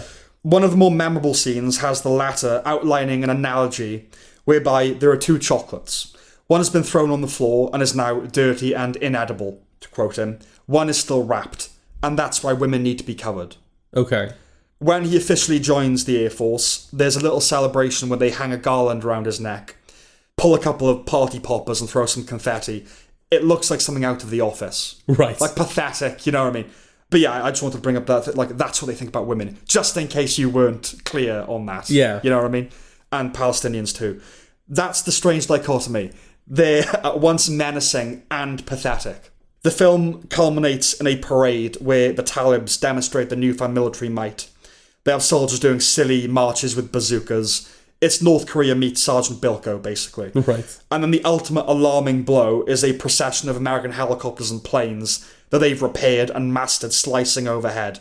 So through the film, they're kind of trying to re-engineer these vehicles, fix them, and they bring in engineers like, oh, but there's no way they're going to be able to do it. But they do. Yeah. There are moments where things are overheard or the director is told to turn off the camera. Those things do occasionally peek through. One of those earwigged extracts is a soldier expressing uncertainty over the presence of the camera, remarking, I hope he doesn't bring us shame in front of China. In that final parade, which is likely for their benefit, the Talibs are joined by delegates from Russia, Iran, and China. So that's the world. Okay. Yeah, it's this, like, he says, oh, I hope he doesn't make us in front of China. And you're like, you're meant to be fucking Islamic Allah fundamentalist, like, and you care about what China thinks of you. And then, at the end, where they're shaking hands with this guy from Russia, the Moscow delegation, the Persian delegation, and then, he's filming these fucking Apache helicopters or whatever, Black Hawks, slicing overhead, and the camera just kind of glances to the left, and there's 3 Chinese men silently standing with masks on, just watching it, and you're like, okay. Yeah, that's the world now. Yeah, it sounds a bit scary. It is a bit scary. But that's it. It's China, Russia, Iran backing these countries, America and us backing the other countries. Israel. Okay, Sam. Okay. That's it. It's a very good documentary. Okay. Yeah, is it a good documentary anyway? Not just because of its subject matter. I mean, it's a guy filming things. There's no voiceover. There's no bit of text at the beginning explaining the context of what you're seeing. Like, I could only film what they wanted me to. It's like a peek behind the curtain. It's like, I shouldn't be seeing this. Yeah. That's what's, it's the guy on the treadmill. Yeah. In this high-tech American soldier's gym. And you're like, okay, this is what documentaries are for. Yeah. Yeah. Yeah, no, exactly. Because sometimes the impressive thing about a documentary can be its construction, its form. Yeah. Something like Tower, for example. Yes. Or like something like, I would not care about this at all, but the way it's been put together makes me interested. Yeah. This is like, no, just setting up a camera. The subject is inherently interesting. Yeah, and like worth sharing as well. Yeah, it does a social good. Yeah. Yeah. So that's that. Okay. I recommend it. Laid. All right. You know this? No. I watched this yesterday and today, basically. It's another comedy about a 30-something millennial woman on dating apps who's profligate with her sex organs, realising she needs to get it together, basically. Another one of those. All right. In this case, it's because she finds out the blokes she slept with in the past keep dying. And in order. Oh, okay. They just keep dying. Like, she slept with, like, dozens of guys. Right. The lead same character, way? Or just... No, various ways. Okay. Heart attack, hit by a car, loads of things. The lead character is pretty unlikable, as is every character, really. It has a distinctly new tongue. So instead of like, can you believe it? It's just, can you? It's one of those things. A lot of abbreviated language. Right. Cutting edge socio-cultural references. It feels very much like a show made by a young person, and I remain astounded at the gulf between these people and us. And this isn't Gen Z, these are our peers, these are millennials. The lead is played by Stephanie Hsu from Everything Everywhere All at Once, the daughter in that. That kind of tells you where we are. I will say she does embody that tone and that dialogue in such a way that I would have bet she wrote it, that it was a vehicle built around her, and she does grow on you a bit. It's actually an adaptation of an Australian TV series. It has its moments. It actually properly commits to the premise and goes a bit out there. So, yeah, the death thing, it really... It commits to it, and the characters are dying in bizarre, ridiculous ways. Okay. You know? There's also a St. Bernard in it. Wonderful.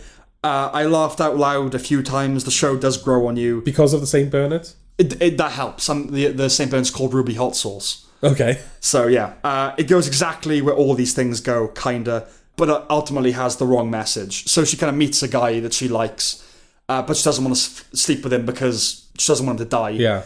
And then they break the curse, they break the hex, and then she sleeps with him. It's like, well, that's the wrong message. Surely the right message is, I can't sleep with this person, so I'm going to have to get to know him. Yeah. And then when the time comes when I can sleep with him, like, I've been enjoying this getting to know you thing. Let's keep doing that for a while before we just fuck each other. But they don't. They just fuck each other. Okay. But it probably will be renewed. It ends on a cliffhanger because they realise they haven't broken the hex. Oh, of course. And her father just rocks about nowhere, says, this happened to me, I know what's happening to you. And that's the end of the season. Oh, right. Okay. So that's that.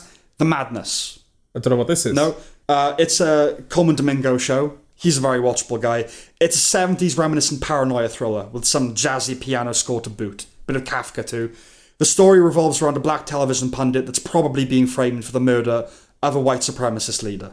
I have no problem with that setup. The show, though, does kind of suggest that there are legions of supporters hiding in plain sight that are activated in the wake of this guy's death. So be walking on the street and this woman and be like, yeah, fuck you. So, okay, but it doesn't work like that. I was going to say then, we are not everywhere, as though I am one of these hidden white supremacists. Well, you might be. I guess they don't. Do they know that they're... Yeah, it's like all these secret followers that like they don't speak about it, but when this guy dies, they kind of pop up all over the place, you know, like moles and, you know, everywhere. And it becomes more and more about race. The term social horror has been used to describe things like Get Out. This is a social thriller, using the 70s conspiracy thriller template to do something on race. Alison Wright shows up. That was a pleasant surprise. And Martha from The Americans. Yeah. Ultimately, it's rather forgettable, but it's not terrible. But I wouldn't recommend it. Okay. The Order. Oh, another white supremacist thing. Ooh. It's a true story. There was a white supremacist organisation called The Order back in America in the 80s, and they killed, most famously, killed a radio DJ called Alan Berg, a Jewish man, obviously. And it's about the FBI hunting down these people. And Jude Law plays the FBI agent. Nicholas Hoult plays the Aryan leader. Yeah. There were elements of the story with which I was familiar. I knew about the Order a bit, and I knew about the assassination of the DJ. I don't know how much the story's been fictionalized. It's directed by Justin Kurzel, who's behind the brilliant Snowtown and Nitram, the solid Macbeth, and the much less solid Assassin's Creed. Yes. Incidentally, I think the failure of big studio movies often isn't the fault of any of the creatives behind it, but I do think it also requires a different skill set. They lap up these indie directors do this, but I think the reason Spielberg movies are great is because he's good at directing big movies. I think it's not like all movie making is the same. I think it actually requires different skills. Oh, definitely. Well, I'm assuming a lot of the reason that they bring in these indie directors is because they've shown that they can put a film together. They can do heart and character, and then the studio will kind of do the rest, basically. Yeah, and they'll kind of be like, right, we'll guide you. You kind of do what we say. But it never works out. Well, it rarely works out. Yeah. This is well shot and unshowy with a measured pace. It's confidently put together. It's also a different slice of America than we usually see on screen, the Pacific Northwest. Americana, really. The story is pretty straightforward, the FBI going up against white supremacists. Nicholas Hoult is decent as neo-Nazi Bob Matthews. It's the showier role, but I thought the stoic Jude Law was much more impressive as the agent pursuing him. In the supporting cast, Victor Slezak as racist minister Richard Butler was a standout for me. He had a certain presence about him. Unfortunately, there's a CGI stag, and by God, a CGI animal can add a dash of sourness to proceedings. Oh, it certainly can. But I also understand real animals are used increasingly sparingly. There's a scene in a neo-Nazi church where Nicholas Hoult delivers some angry oratory that wins over the crowd from the less hands-on minister.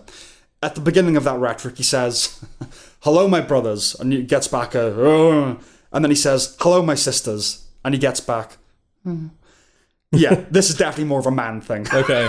The film builds tension as it goes. It starts off with its teeth retracted and a little blunted, but gains steam and power as it unfolds. Not a must-see, but a well-mounted little non-fiction action thriller. Okay, alright. Rumours. Nope. No. This is about all the leaders of the G8 meet and they go to a gazebo to discuss their plans, and then all of a sudden they realise that they're lost and no one else is around and something's happened to the world. Okay. While they've been doing it. Yeah, alright. Yeah, so Kate Blanchett is in it. She's the German Chancellor. I like Kate Blanchett. I like Kate Blanchett, of course. I really like Denis Ménochet, and he's probably the standout. He's the French president. His competition is Charles Dance, who plays the American president with his natural accent. His own British accent. Okay, alright. Yeah, they thought that would be funny. It's not really, and it sticks out like a sore thumb. If you didn't Google it, it could be a distraction. You'd keep waiting for an explanation that doesn't come. So I was watching, I was like, why is that happening? Because everyone else is fine. Yeah. So why is that? And they went, you can do an American accent. We just thought, wouldn't that be funny? I kept waiting for it to be a point about, America was a British colony and kind of the legacy of rich white men being, I thought that'd be a joke about that.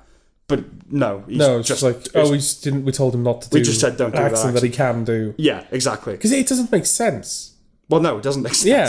Yeah, because you can't be American president. Yeah, very famously, we know a British person couldn't be the American president. Yeah. So, there you go. Yeah. Well, it's Guy Maddin. He was the co-director, I think. And he's known for his very out-there films. It doesn't come close to the surrealism and experimental nature of his other films, whose work I compared to Hundreds of Beavers. Oh, okay. I remember. Yeah.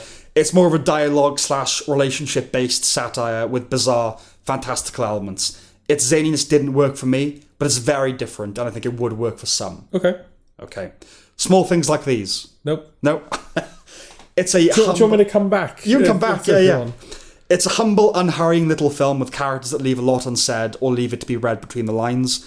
It reunites Cillian Murphy with playwright Enda Walsh. The two's careers started together, basically, and they periodically return to each other. I saw a play of theirs called Ballyturk back in 2014, which is probably the first time I saw Murphy in a different light. He typically has enigma about him, but to me, he was essentially Inception Murphy until then. Is that kind of what you think of when you think of Cillian Murphy? Yeah, like Christopher the Nolan. Cold, distant. Yeah, Oppenheimer, Inception, Yeah. that kind of thing.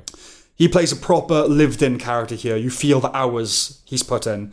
He might be a bit too pretty. He's no Peter Mullen, but he does feel like a bloke from round the way, albeit a haunted one. Man of a time and place that suffered life in unassuming silence.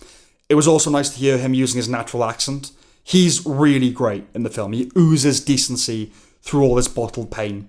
The film is steeped in the working class, those small streets and houses that make us think of Thatcher and the 70s and 80s and such, but also endemic to all places in Ireland and the UK where a mine used to be.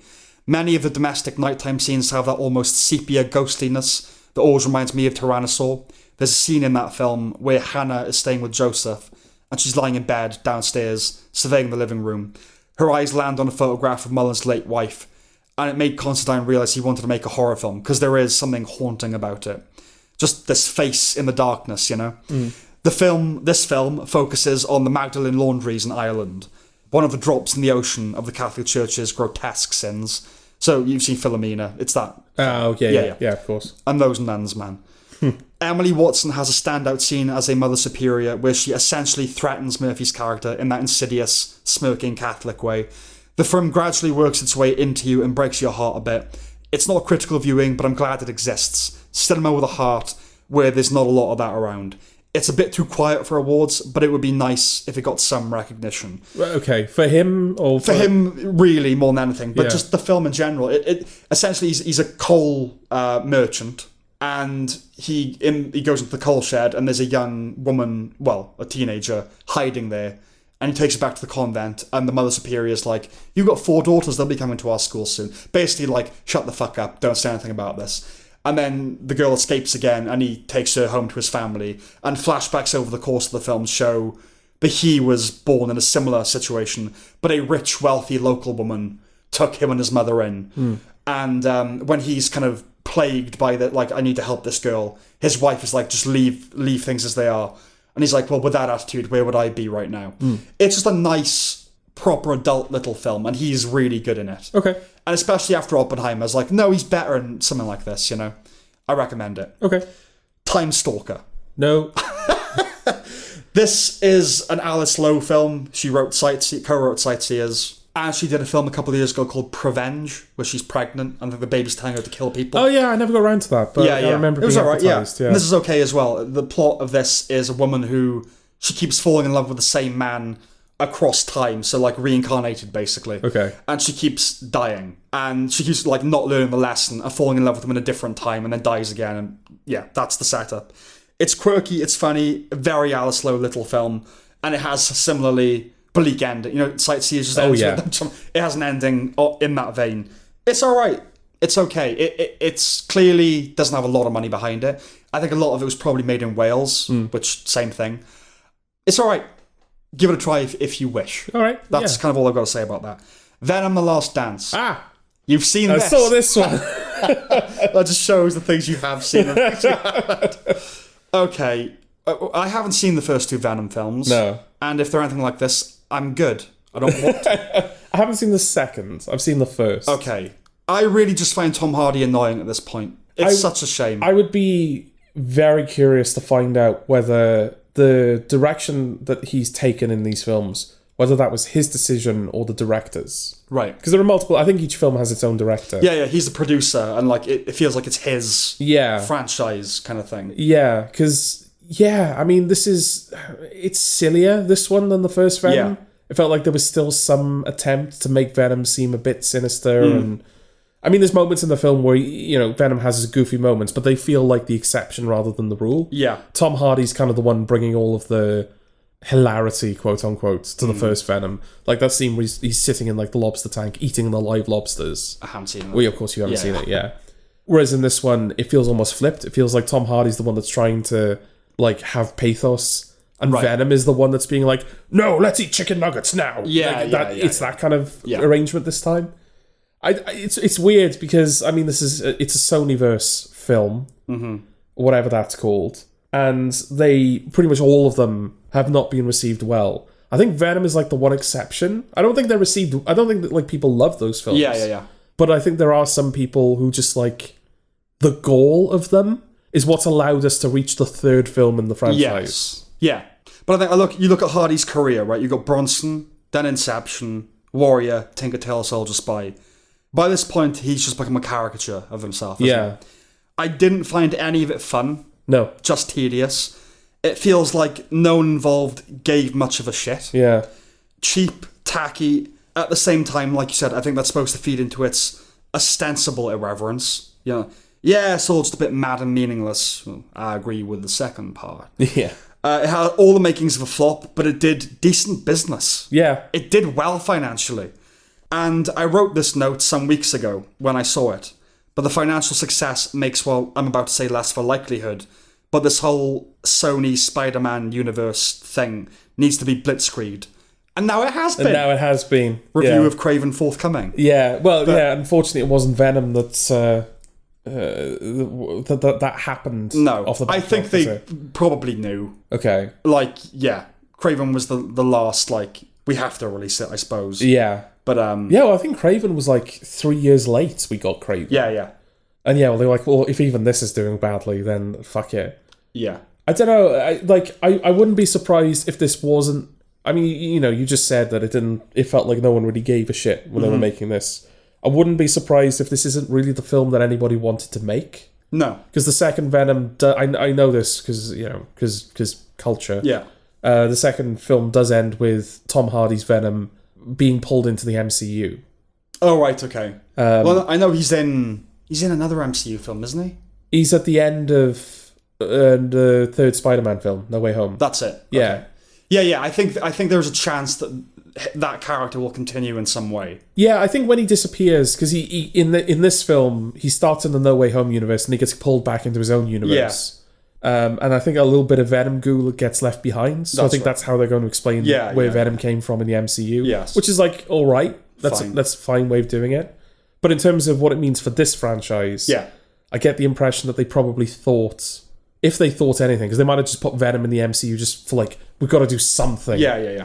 But yeah, if they were, I wouldn't be surprised if they were told, well, you can't do an MCU film, so you got to go back to your own universe. Yeah. And they were just like, oh fuck, we didn't want to go back to we wanted to move forward with this franchise. It also does feel like they've dropped the kids off now, doesn't it? It's like, like the goo is now over in the so we can have Venom in the MCU. So this film, this is done. Yeah, it's like, oh, I guess we just need to bring things to an end now. What do we do? Well, you could go to Vegas for a bit, I guess. Before you go, leave the goo here. Yeah. We can do something with the goo, but you can go. Yeah, you can fuck off, Tom Hardy. That's probably what's happened, right? Yeah. Yeah. Good. So yeah, you weren't a fan then? I hated it. Okay. They've all three of them this year. What an awful year. Yeah. For them. Because weirdly, it's a similar flavour to all of them, isn't it? Like, how did this happen? Well, you said, I remember one criticism. There were many criticisms you had, but one of the ones you had about Madam Web was that this felt like a bad film from a few years ago. That's one of the qualities they all have. Yeah. Craven does as well. It's okay. Like, oh no, this was I don't want to get deep into it because we will review it properly. But, it's like a bad 2005 superhero movie. Yeah. This is like Elektra, Yeah. Yeah. It's like we've left this era of superhero-dom behind. Yeah. And yet you're not even doing this well. I think it helps that it's not connected. Well, not connected. It's not the MCU. Yeah. And so it's like, it avoids that kind of modernity thing. And maybe just the idea of doing a superhero film that's not in the MCU now feels quaint. Yeah. But yeah, they do all have that like, wow. Like, it's so templatey. It's like this type of villain. And they introduce, like, this will be the villain in the second one. Yeah, they're all kind of the same thing. Yeah. It's weird. But yeah, anyway. I don't know if the second one was R-rated. I think this Venom. one... Yeah, I think this one is. Because the first one was PG-13, or whatever the equivalent is. Or 12A, I suppose, over here. Over here, yeah. And there were a lot of complaints being like, oh, well, that's why Venom doesn't work, is because you're having to sanitize everything. Right. This film, they don't, because there's swearing and there's gore.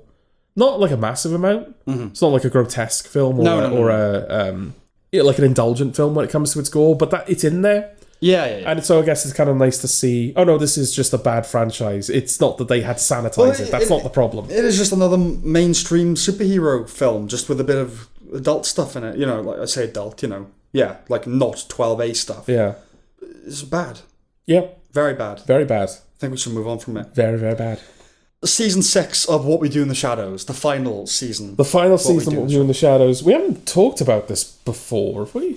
If we have, not with any depth. Yeah, I mean, I basically watched the whole show this year Yeah. in preparation for the final season. I thought I'd struggle to like fit it all in time, and then I ended up finishing like a couple of months before the final season. Yeah. No, it does have that quality. Yeah. Well, that's the thing. I think binge watching it, weirdly enough, is the best way to consume it. I would agree. I grew bored of the final season, having to wait week to week. Well, I watched the entire show in real time. Okay. I've never gone back and kind of refreshed, or I've just watched it year to year. Yeah. So yes, by the time the final season rolled around, I've been done with it for some time, really. Yeah.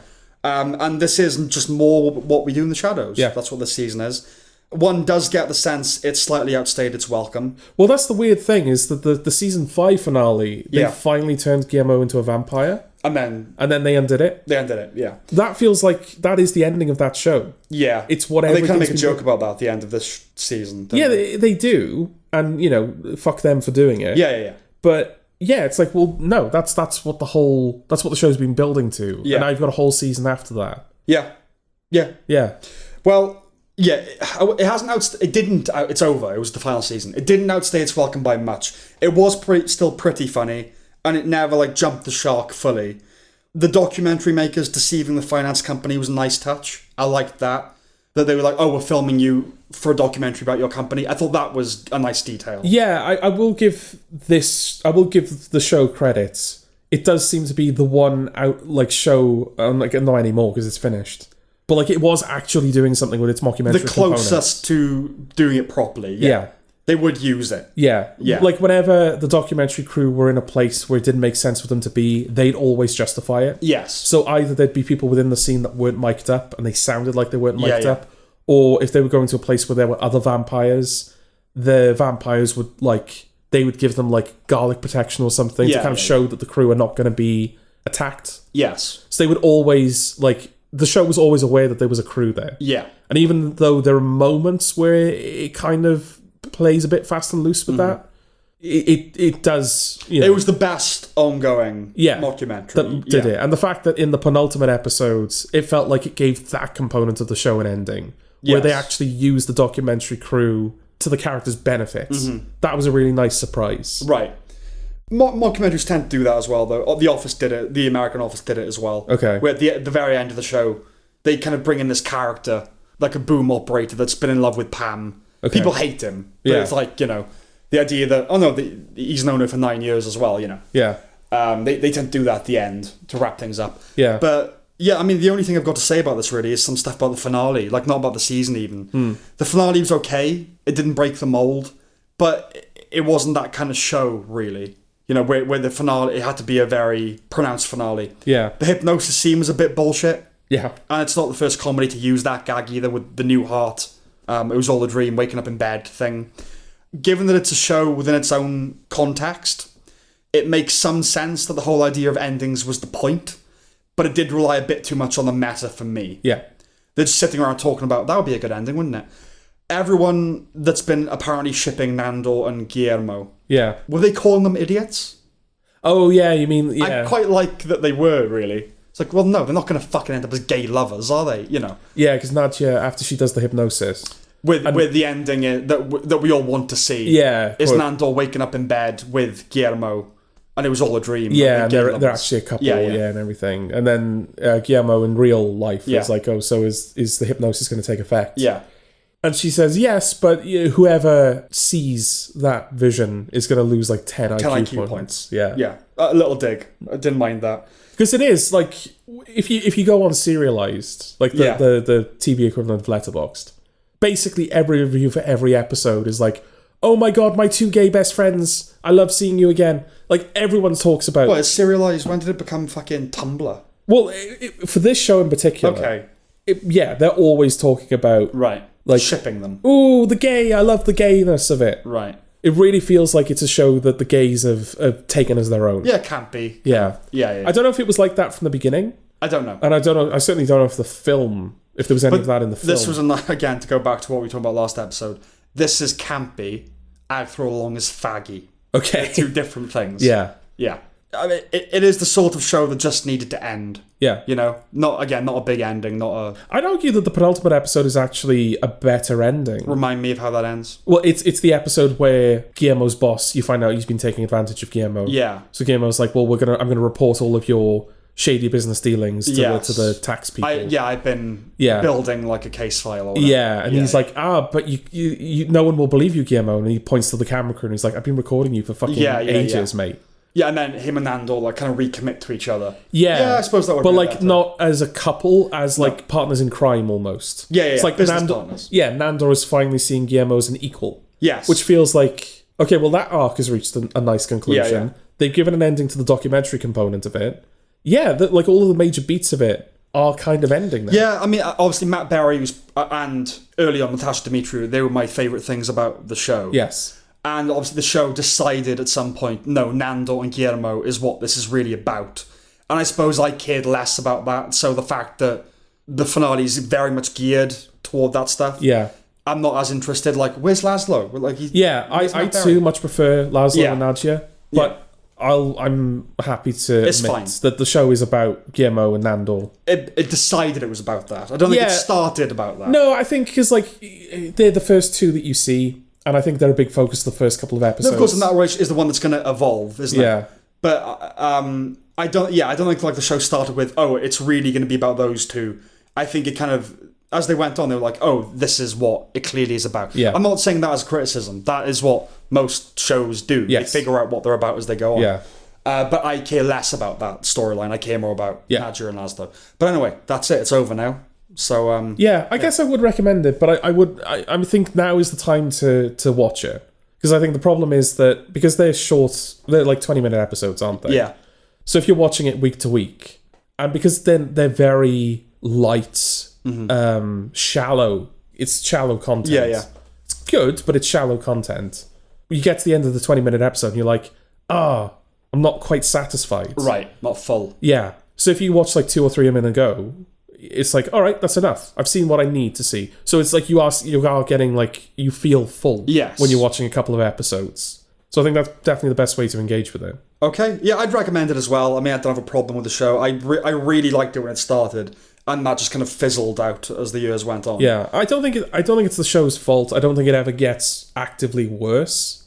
I think it probably hits a high point around like 3-4 or something like that. That makes sense, I guess. Yeah. But we're not talking major changes here. It's all pretty consistent. Yeah. It's sort of one piece. I think maybe 5 seasons would be fine. Yeah. I could have lived with 5, not 6, you know. But yeah, anything else? No. Yeah, I recommend it. All right, now the review section.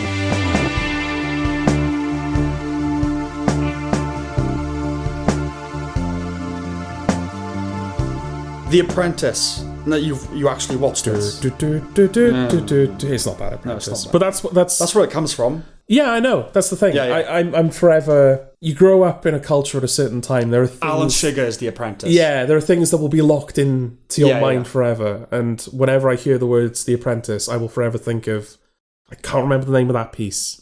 Oh, see, I've never watched it. Okay. And I don't even know what the theme tune is. I don't know. Oh, you would know it, because it's like a famous piece. piece If I heard of it, classical I might know music. the piece, Yeah. but I don't associate it with The Apprentice. Okay, I do. Yeah, I managed to avoid that. Yeah.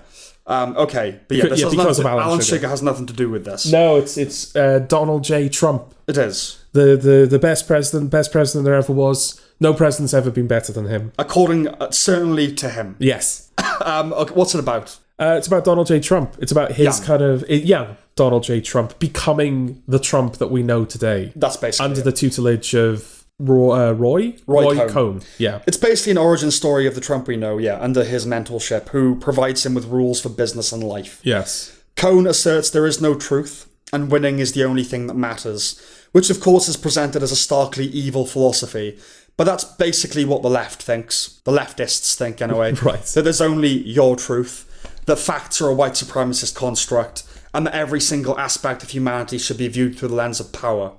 I don't like Roy Cohn. No. But I admire him more than people that just whine about those things. Okay. If you're going to be a cynical shark, win. And he wins. Yeah, he does, yeah. I'm not going to talk about the rape scene. Well, yeah, I mean, that's the thing. This came out before the Of course. 2024 Just election. before. Just before. Yeah. Just at the time where it could do the most damage. That's what they do. They call it November surprise, October surprise, or whatever the fuck Yeah. it is. Yeah. And it didn't. Obviously, it didn't, because Trump won by a lot. But I mean, it wasn't a major popular film, but if anything, it would have had the opposite effect. Like, fuck you, I'm still going to vote for him. yeah. You know? Yeah, I'm sure. That said, I'm sure big Trump fans, they're not going to watch, they wouldn't have seen this film. Yeah, I don't know. Well, yeah, exactly. But yeah, the film, obviously, like, it tries to... I guess that it does try and present itself, or the film thinks it's presenting itself as a sort of even-handed take on Trump's ascension to...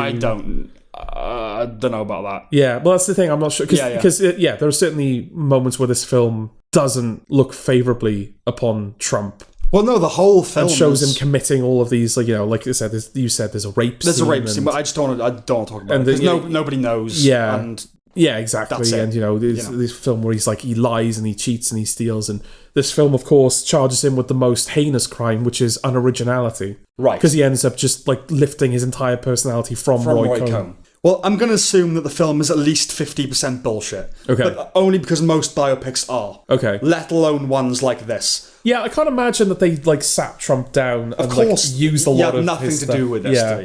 Obviously, it's incredibly difficult to separate it from reality, especially because it plays a lot off what we know about Donald Trump. Well, that's the thing. Yeah, a lot of... This film does kind of like the biopic origin story thing where... Yeah, a lot of foreshadowing, and Yeah. dramatic ironies, and biographical Easter eggs. Yeah, it kind of shows you the birth of the things you know about the person. Yes, so this would be an example. I enjoyed the scene in the limo with Cohn tutoring Trump's bombast in real time. Yeah. It's the best hotel in the city. The country. The world. It's like you're kind of seeing that hyperbole. Yeah, exactly. But that's the thing. It's all of the stuff that you see in his public speaking that Yes. the film focuses on. Yes, of course. You don't really get a sense of Trump. It's Trump the character. Yeah. Yeah. No, that's the thing. The film is about Trump the character. It's not Yes. about Trump the person. No. If indeed there is any way of distinguishing between the two. Yeah. And I want to say I enjoyed that scene purely in the context of the film. But of course it only works because we know that's how he talks. Yeah. I don't know how I feel about Trump. I don't know how I feel about the film, politically, culturally, as a fact, other than I'm disposed to be suspicious of and just kind of not like the people that made it. Okay. It's really a tricky one. The film feels at one with a moment, and there's certainly no ambiguity as to the politics of the filmmakers. Yeah. It's not art, but it kinda is. I'm very divided about it. Okay. Why? I will go on. Okay.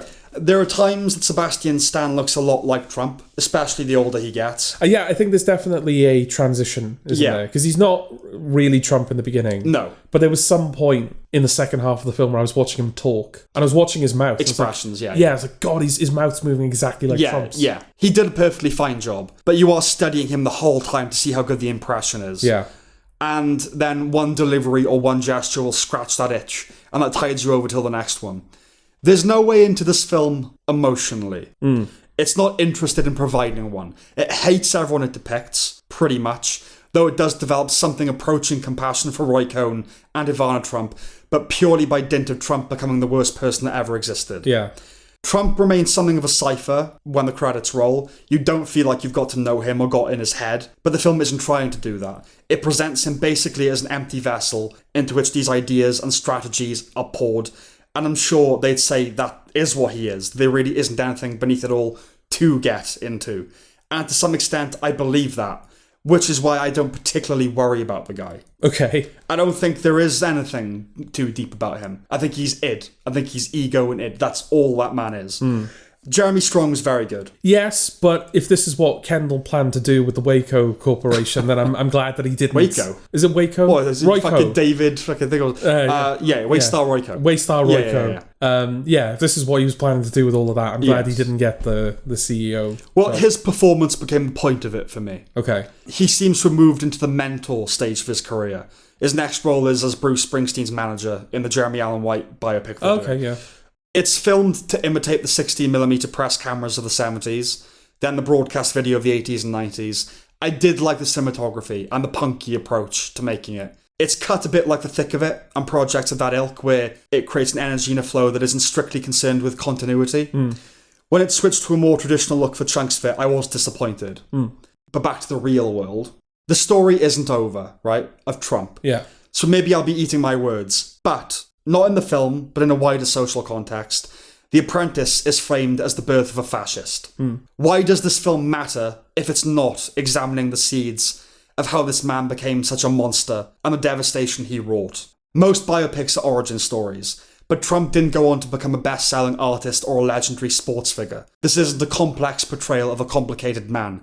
It's not saying he had this musical genius, but he was also a coke addict that beat his wife. This is essentially meant to be the childhood of a leader, which was a film about this kid that we mostly infer will grow up to be a Hitler analogue. And with all this sense of portent and danger and what's it all leading to? Yeah, what's it all leading to? I guess it's leading to the penning of the art of the deal, right? Because that's the final scene. No, what I'm saying is, so how much responsibility he bears for the capital is up for discussion, right? Okay. And the man has myriad flaws, and he shouldn't be president in an ideal world. Yeah. But for all of this doom, what has he done? I'm not saying where's literally what does the documentary lead up to. I'm saying, again, because this guy doesn't become Ray Charles, why is it interesting unless it's like, oh, it's how this evil man, it's the origin of this evil man. So for all the sense of, ooh, what's coming next? And like, you know, at the end of the scene at Mar-a-Lago where he's with Roy Cohn and Ivana, and they share that look like, what does this man become?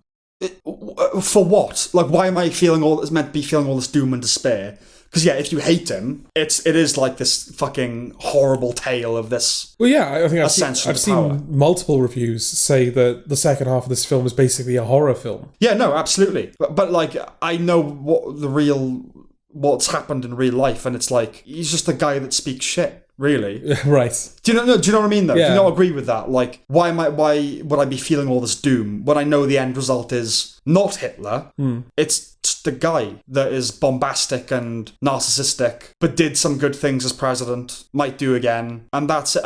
I still eat my words. If at the end of his next term he's like, I will not step down as president. Fine. Yeah. This film all of a sudden becomes. Well, I was going to say, in that case, the film is ahead of its time, isn't it? Absolutely. Because it's not yet. He hasn't yet demonstrated fascistic qualities. Exactly. So that's what I'm saying. In the meantime, why does this film have any power? I mean, assuming you had the same response to it. I don't know, because like I'm watching this film knowing that like at least half the world hates this man. Yeah. Truly hates this man. Thinks that he is absolutely like dangerous. Yes. And so I'm not saying it justifies the film's existence. I understand why this film exists. Oh, I understand based it. on that, yeah. But that's the thing. All these people think I'm not saying you should like Donald Trump. This is not an argument for liking him. It's just, if you're going to do a film about an evil person's origin story, they better have done evil stuff. Okay. And he said a lot of shit. Yeah. Do you know what I mean? Like, what has he done? What's the guy done that you go, well, I mean, oh, this is how, you know, the Holocaust. Look at how someone who comes up with that is as a kid and as a young man. Donald Trump is like, what's he done? Well, he's been indicted. What's he been indicted for? Oh, I don't even fucking know, George. Okay. But I mean, I thought that was political trial bullshit, wasn't Okay. it? I want to clarify, I'm not a Trump supporter. No, exactly. I just don't think he's Hitler. Yeah, what was all of that, like, Sandy... Not Toxvig. What was the porn star? I don't know. It was like a Sandy someone... Was it Sandy? I'm not sure. I don't know. I saw Stayed Out. But of it was all like that a porn business. star that he... Yeah. Apparently paid off and... Yeah. But yeah, like probably. There's this... But that's the thing. There's stuff around... No, he's a piece of shit. It. Yeah. He's just not Hitler. Okay. So, again, a film with all this sense of... wait, what comes next? What? He's a New York bullshitter. Yeah. That, has sex with women that have sex with him for his money. He rolls that way. There are people that roll that way in this world. I don't know. There are things, but that's something I'm torn because I think there are things about the film that were really good. Yeah. I liked the look of it. I liked Jeremy Strong in it. Thought Sebastian Stan was perfectly fine. But its context in culture means nothing to me. Okay. Because I don't buy into its anxiety. Okay. Are you able to put yourself in the position of someone that does buy into that anxiety? Do you think the film works for them? Yeah. Yeah. No, absolutely. It's made for those people. Yeah. There's no analogue for me, because if you did a film about a politician I hated, I mean, I don't like Biden or Harris. Yeah. But I would, like, if you did a film about, if the Daily Wire did a biopic about a young Joe Biden and, like, the seeds of what this man will become, that wouldn't mean anything to me either. Yeah. Because, like, yeah, I don't like him. He's corrupt, but they're all corrupt. Yeah. There's no analogue, unless it's Hitler, unless it's Mussolini, unless it's, people are a bit hysterical, I think. Okay. That's kind of all I got to say about it. Yeah. It's difficult to know whether to recommend it, isn't it? I don't. You don't recommend it? I don't. Because of its context? Or because Well, I think of the film ick elements of it, if you're into film, there are things to kind of, that's an interesting way of, it is punky, it's like different styles of camera work, and it looks like the time in which it was set. And Jeremy Strong, I think, is very good. But you're probably going to watch it anyway, in that case. Do you know what I mean? If that's the kind of stuff you're into. So no, I wouldn't recommend it as just a blanket recommendation. Okay. Because I don't think it's justified. Yeah. Okay. If you hate Trump, absolutely. Yeah. Yeah, you love it. Yeah, I was thinking about what side I come down on. Yeah. I guess I wouldn't discourage you if you wanted to try it. Sure. I think that's the best answer. It's not going to change anyone's mind. No. I think that's fair to say. Yeah. Which I guess is a failing of the film, or I guess that's something the film would consider to be a failure. I think Trump is just immune to... He said, didn't he, I could go up what was like in New York on some street, Fifth Avenue, and murder someone and they'd still love me for it. He's right. Right. Like, he's immune to certain criticisms, and found out he did rape that woman. The people who... I'm talking about the Trumpies, the proper diehard. Yeah. They wouldn't care. Okay. They wouldn't care. We're in that age now where we so hate the other side. It doesn't matter. And he is a bit of a cult figure. Yeah. That's the thing, and it sounds like I'm saying, the film is justified then. But he's not. It's just that we live in a stupid time. We live in a stupid time where people idolise this kind of hot bag of air. Yeah. But he's not Hitler.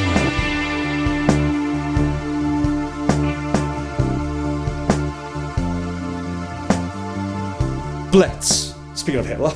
Oh, is Hitler in this? No, but it's the Blitz. Oh. A young boy is evacuated, but jumps off the train and tries to get home. That's the film. Okay. The opening text is pretty emblematic of the film. They usually reveal something new to you, a fresh context, right? This didn't. It basically just explains what the Blitz was. Thousands of kids were evacuated, and stuff that we grew up being taught, basically. But for a certain... Yes, but that could be a generational thing. Absolutely. So I don't know how much Gen Z knows about World War II, or indeed anything. But on a similar level, I think the film is meant to function as a kind of entry-level World War II film. Intended for a broad audience. There are things in it that are inappropriate for children, but not a whole lot. It's pretty old-fashioned. It's not going for the auteur thing. Steve McQueen is a very good director. He's not as strictly mechanical as Clint Eastwood, but there's a seamlessness to his work. The action and the visuals just click and provide a solid foundation. The cinematography is great, and they really nailed the aesthetic. There are a couple of things that make it feel more like a modern film, namely a partial focus on race, and there's also a dwarf. Okay. Yeah, the dwarf is just in it. Yeah. I don't quibble with the film's politics, but the racial stuff just makes the film feel more diffuse. So the young mixed-race lead meets a warden of Nigerian descent. When they meet, the former says he isn't black. Then after the guy wins his trust, he says that he is. And he faces some racial abuse from random Londoners. It wasn't a flippant ingredient because it's consistent, but an unnecessary one. Yeah, I don't know. Because if this was indeed a widespread attitude at the time, then I guess it's justified, because from my understanding, that wasn't really present in London at that time. America, there was still a divide with race. Yeah. No, we've never been as bad as America, but I'm sure there's always just been a low level. Well, at that time, I'm just I'm sure that in history in school, and also just in other World War II media, there'd be instances of American soldiers walking into a bar, seeing a black person and going, well, he can fuck off. And then all of the British soldiers going, what the hell are you on about? He's one of us. But I don't think that, until very recently, we weren't as obsessed with race. Yeah. We haven't been as obsessed with race for much of human history as we are now. Yeah. And so in school, yes, they wouldn't have taught us that and during the Blitz, by the way, they're a bunch of racist shopkeepers. Yeah. Because it wasn't that wasn't an important thing. Like, not unimportant, but it's like, that's not the thing to know about the Blitz. Yeah, but it wasn't as if race was omitted. It was them saying, no, race wasn't a concern for the British, but it was for the Americans. You're saying we were taught that? We were taught that race wasn't a concern. I'm sure that was... Yeah, that's a memory that I have. Maybe. And again, certainly never as bad as America. Yeah, and if I'm wrong, then it shows that this film is needed, because then I've got a wrong impression of history. But I'm also certain that there's like an episode of Goodnight Sweetheart where there's a scene where an American soldier comes into the bar that show is set in, and he tries to get a black person kicked out, and the patrons of the bar rally against the American. Yeah, like, I think racism is complicated in the UK. I think it's like, at once, and in film, when it's depicted, it's exaggerated. I don't think most people in the South were walking around going, hey, come over here, you know. I don't think that's mostly what it was like. I think mostly people just kept to themselves and just like, yeah, they sit at the back of the bus, that's just the way it is. But I also don't have trouble believing that just, like, working class Londoners were just like, darky, I don't really want it. Do you know what I mean? Like, I don't have trouble believing that. Okay. But yes, our racial history is not as fraught as the American one. I just thought it was completely unnecessary here. Okay. Especially when you should be trying to make a point about the Blitz spirit. Yeah. You know, anyway. Given the premise, I thought it would be more akin to 1917, you know, considering it's a kid trying to get home, a lot more kind of one-shots and all that. It's a lot less dynamic than that. It's trying to be pretty comprehensive about the Blitz. In a sense, I think it wants to be the definitive Blitz film. Saoirse Ronan, as the boy's mum, she's a master of accents and she does the job. Paul Weller of the Jam fame plays the boy's grandfather.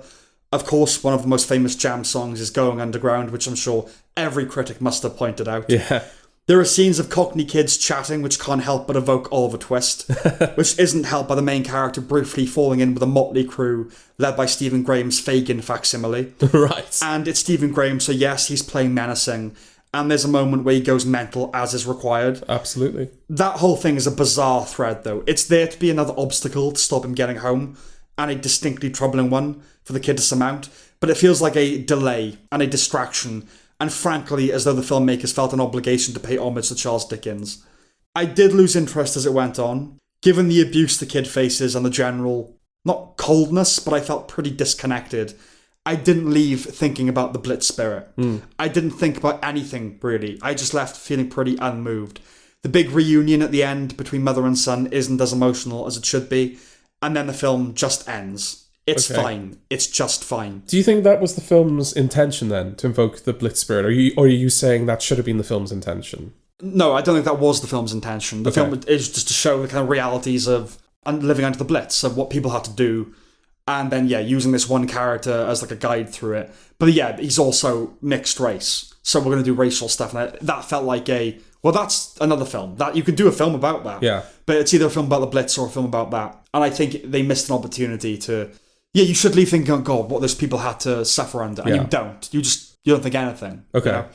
There was one nice detail, though, that I want to single out.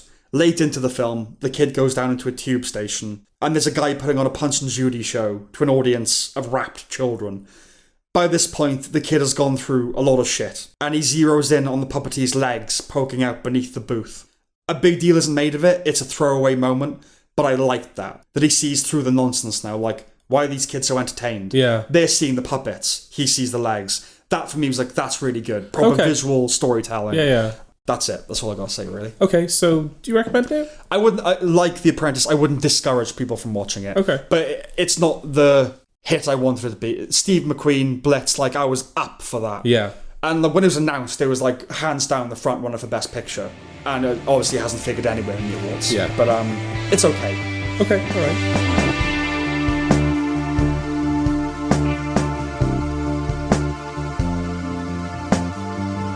The Contestant. Didn't get around to this one? I did not, unfortunately. But this is another one that I'm disappointed I didn't get to see before we talked about it. Basically, Japan. In the 90s, there was a show, I can't remember the name of it, kind of a game show. I don't know whether it was a one-off or a repeated thing.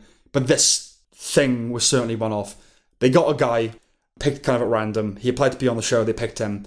Then they put him in a tiny room, stripped him naked, and then said, you have to survive now only on what you win from magazines. Okay. Magazine competitions. Yeah. and we'll release you when you've hit 1 million yen. Okay. Okay, so that's the setup. Firstly, what America did to that country. What a ridiculous culture. These things differ country to country, region to region, but when you think of British culture, for example, you think of tea and pageantry and grumbling fortitude, or if you're so inclined, imperialism. When you think of Arabic culture, on the one hand you have the beheadings and the honour killings, and on the other you have, the hand's been cut off. And then you have... Sam. And then you have Japan. It's somehow worse to be regarded as the goofy culture, isn't it? I'd rather be the beheading culture than the comic relief of the international community. It is a bit like, when you watch a show like Shogun, and it's all just, like honour. What it used to be. Honour and dignity, and like, I slightly offended you. I must now rip my guts out in shame. And then that seems so converted to... shamelessness. We're going to lock you in a room and you're just going to have to win shit to live. Okay. I can't believe I hadn't heard of this story before, right? Not in a Japan-a-fan way, but the corners of the internet that I sometimes visit would be concerned with this kind of thing. Yeah. It's basically a Black Mirror satire of the predations of reality television, except it happened. Yeah. It's the Old Boy show. It's framed as the world's first reality show, and Nasubi, the guy, as the first reality star. Nasubi means eggplant, and it was his nickname because of his long face, right? Right. So they used an eggplant symbol in the show to cover his genitals. A journalist in the documentary speculates... Oh, yeah. That was the origin of the emoji. Okay. I don't know about that, but it does seem like A Life in Prizes, that's the name of the show, was ahead of the curve with webcams and live streaming. They had all that stuff in it. Yeah, the 90s, you said. Late 90s, yeah. Okay. So they were kind of quick to jump on that. Yeah, no, I remember, like, I think it was the Sega Dreamcast, which came out in, like, 99. Yeah. They wanted a big feature of that console to be online gaming at a time where such a thing didn't exist. But obviously when you get to like the PlayStation 3 generation, it's like 2006, that became like the big selling point of that generation. It's like, finally you can play games online with people. Yeah. With the Dreamcast, they tried to develop all of this technology. I think the CEO of the company at the time put like millions of his own money into the console because they just didn't want it to be... They wanted it to be a success. Right. And obviously that was the last console Sega ever produced. Yes. So yeah, I think around that time, Japan were definitely trying to push the boat a little bit on stuff that would become commonplace much later in time. Yeah, and obviously technologically they've always been kind of a bit ahead, haven't they? Yeah. Yeah, so essentially, right, they put this guy in this room, nude. They film the whole thing, like Big Brother. Okay. But he's been told that it won't all be shown. Okay, all right. And he's there for a year. Fuck. He's there for a year, and, he's not winning anything, so he becomes emaciated. Yeah. And how's he surviving for a year? He hasn't got anything. Well, not for... So, okay, for the longest time, he's not winning things. He's growing a beard. Again, like, whole Auschwitz camp thing. Yeah. And then he finally wins, like, a year's supply of rice or something like that. So he just eats rice. Now, the producers were like, we just have to give him rice. We're going to lie that, that he did win, because he's going to die otherwise. So he's there for a year, obviously going a bit mad. And then he finally hits his target, and the producer, who is a big part of the documentary as well, they talk to the guy in it and the guy behind, the Simon Cowell behind it. Yeah. And they said, well, it was the biggest show in Japan. It was like the Truman Show. Everyone was watching it. We couldn't just end it. So they go in the middle of the night with torches and like camera. He's fucking like a caveman. He's like, what's going on? And they're like, well, you've hit your target. Then they take him out to celebrate. There's a big press conference. They take him to like an amusement park, slap at meal, and then they put a blindfold on him, take him to South Korea, strip him nude, put him in another room, and say, you come out when you've won 1,000,000 won. Jesus Christ. Right.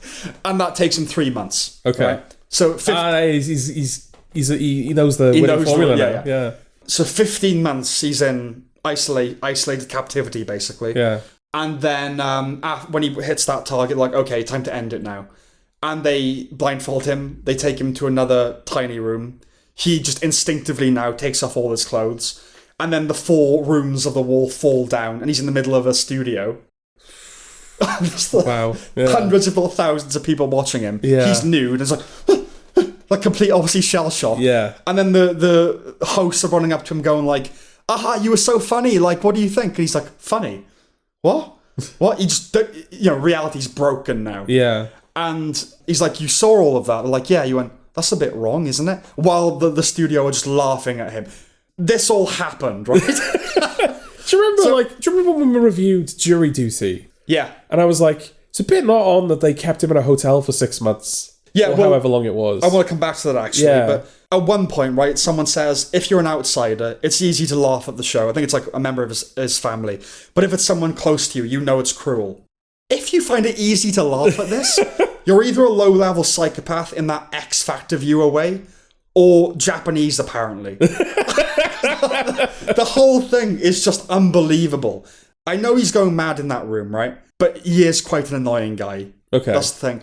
He kind of does dances and stuff like that, again, in that very over-the-top. Yeah, but he's going mad. No, I know. But most strikingly, the door wasn't locked, right? Oh, wow, Yeah. okay. I can't comprehend that level of, let's face it, civility. It's like speak no evil. A few days at most, and I'd be out of there. The guy from Jury Duty, like you said he struggled to adjust to the idea that the show was over for a while. Bearing in mind that wasn't 15 months in isolation. Yeah. And he didn't know he was on a show.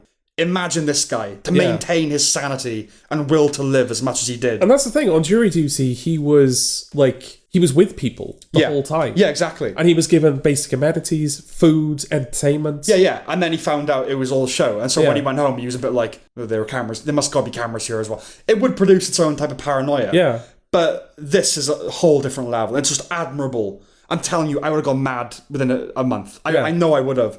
And he's writing in a journal, so he has some kind of outlet. But still, after a situation like that, you could well think you were dead or the only person to exist or not real or, your mind would do all those different things. After his ordeal concludes, Japan was hit by a massive earthquake and tidal waves. Right. And then the nuclear reactor in Fukushima, his hometown, explodes. You can't help but think of it as some divine judgment, like God going, yeah, Japan's done. Like, after you subjected this man to this, I have judged you unworthy. Why his hometown, though? That feels a bit No, I know, unfair. this thing. Then he goes to Nepal to climb Everest to raise awareness for his hometown, and there's an earthquake there and an avalanche that kills 19 people. Jesus. And then you start to think, no, he's Job. A Japanese Job. Yeah, if it's like, okay, God has deemed Japan unfit for use or... And then, it's his hometown, and then people keep dying around me like, what's this man done? Yeah. The third act, after he's returned to the world, is the weakest, but not by much, and it doesn't end on quite the satisfying note I'd hoped for. Basically, he ultimately does surmount Everest. But it's the best documentary film of the year for my money. Yeah. And who are the contenders for best film villains of the year? Austin Butler in Dune 2, right? Hemsworth in Furiosa, Longlegs, the lady in Strange Darling, Mr. Melancholy in I Saw the TV Glow, and the Hussars in The Zone of Interest, who are real people, obviously. Yeah. I'd say the producer of A Life in Prizes, Toshio Tsuchiya, is solid competition. Yeah, what's it like with him being in the film? Because you said that he's in the film as well. Yeah, well, he kind of explains that, I just wanted to make good television, and at any cost. And then later on he says, I did start to kind of regret what we had done to him. And I think him and Nasubi kind of made amends in some way. And they worked together for a charity thing. But no, for the most part, he is just like, he comes across as this sneering, like, ratings. Yeah, well, that's what's so strange about it. It's like, I can't imagine the film not having an opinion of him. No, it doesn't. It doesn't really. It talks to Nasubi's family who are like, that piece of shit. Yeah. And you obviously think that. But no, it's just an amazing... I can't believe I hadn't heard of this story before. Do you know what I mean? And the fact it was the biggest thing in Japan. Everyone was... Millions and millions and millions of people. Obviously pre-internet, all that. Pre-proper internet, anyway. But yeah, this guy, he's an even more insidious version of Ed Harris's Christoph from The Truman Show. Yeah. It's just like... Yeah, I really thought it was an interesting, great little documentary. Highly recommend it. Yeah, absolutely. Yeah.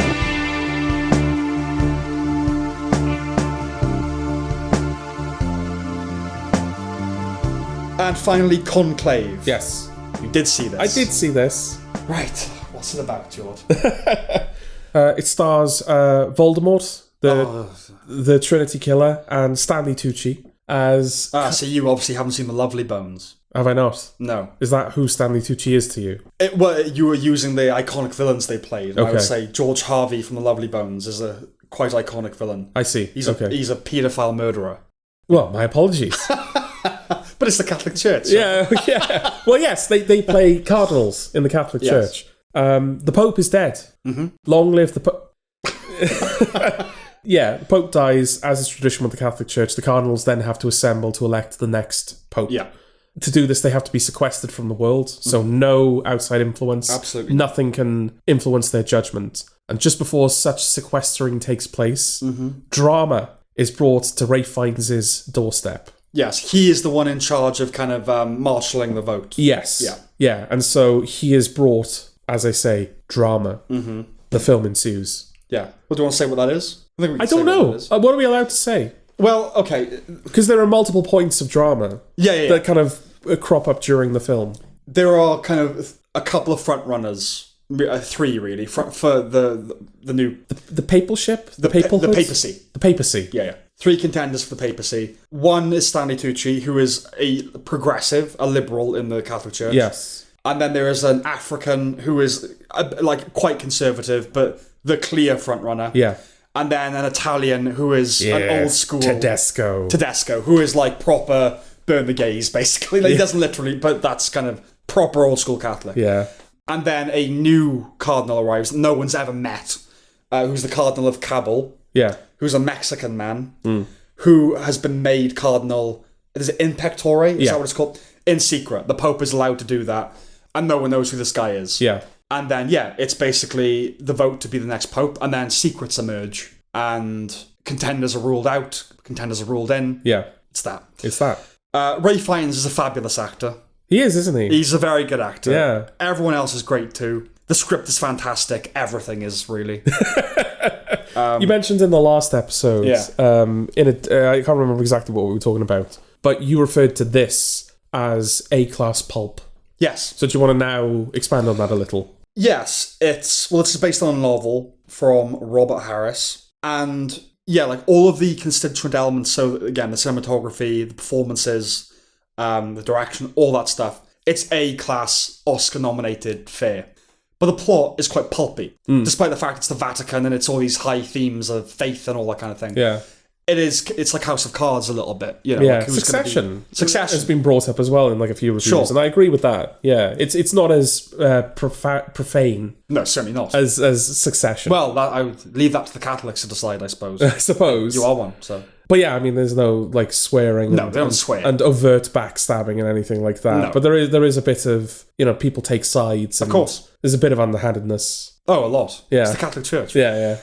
It's a well-behaved, grown-up film, reminiscent of Fincher in some respects, namely its sense of procedure and organisation, Yeah. and formal professionalism. My kind of deal, basically. Yeah. Not to mention it's a film about people in rooms talking, an exemplar of the form.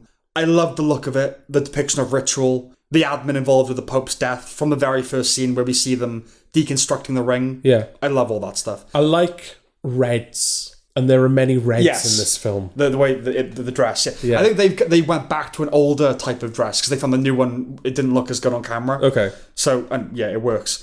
It's a classy film for adults, even as it features a pretty pulpy thriller plot. It's an airport book with an A-list pedigree and artful execution.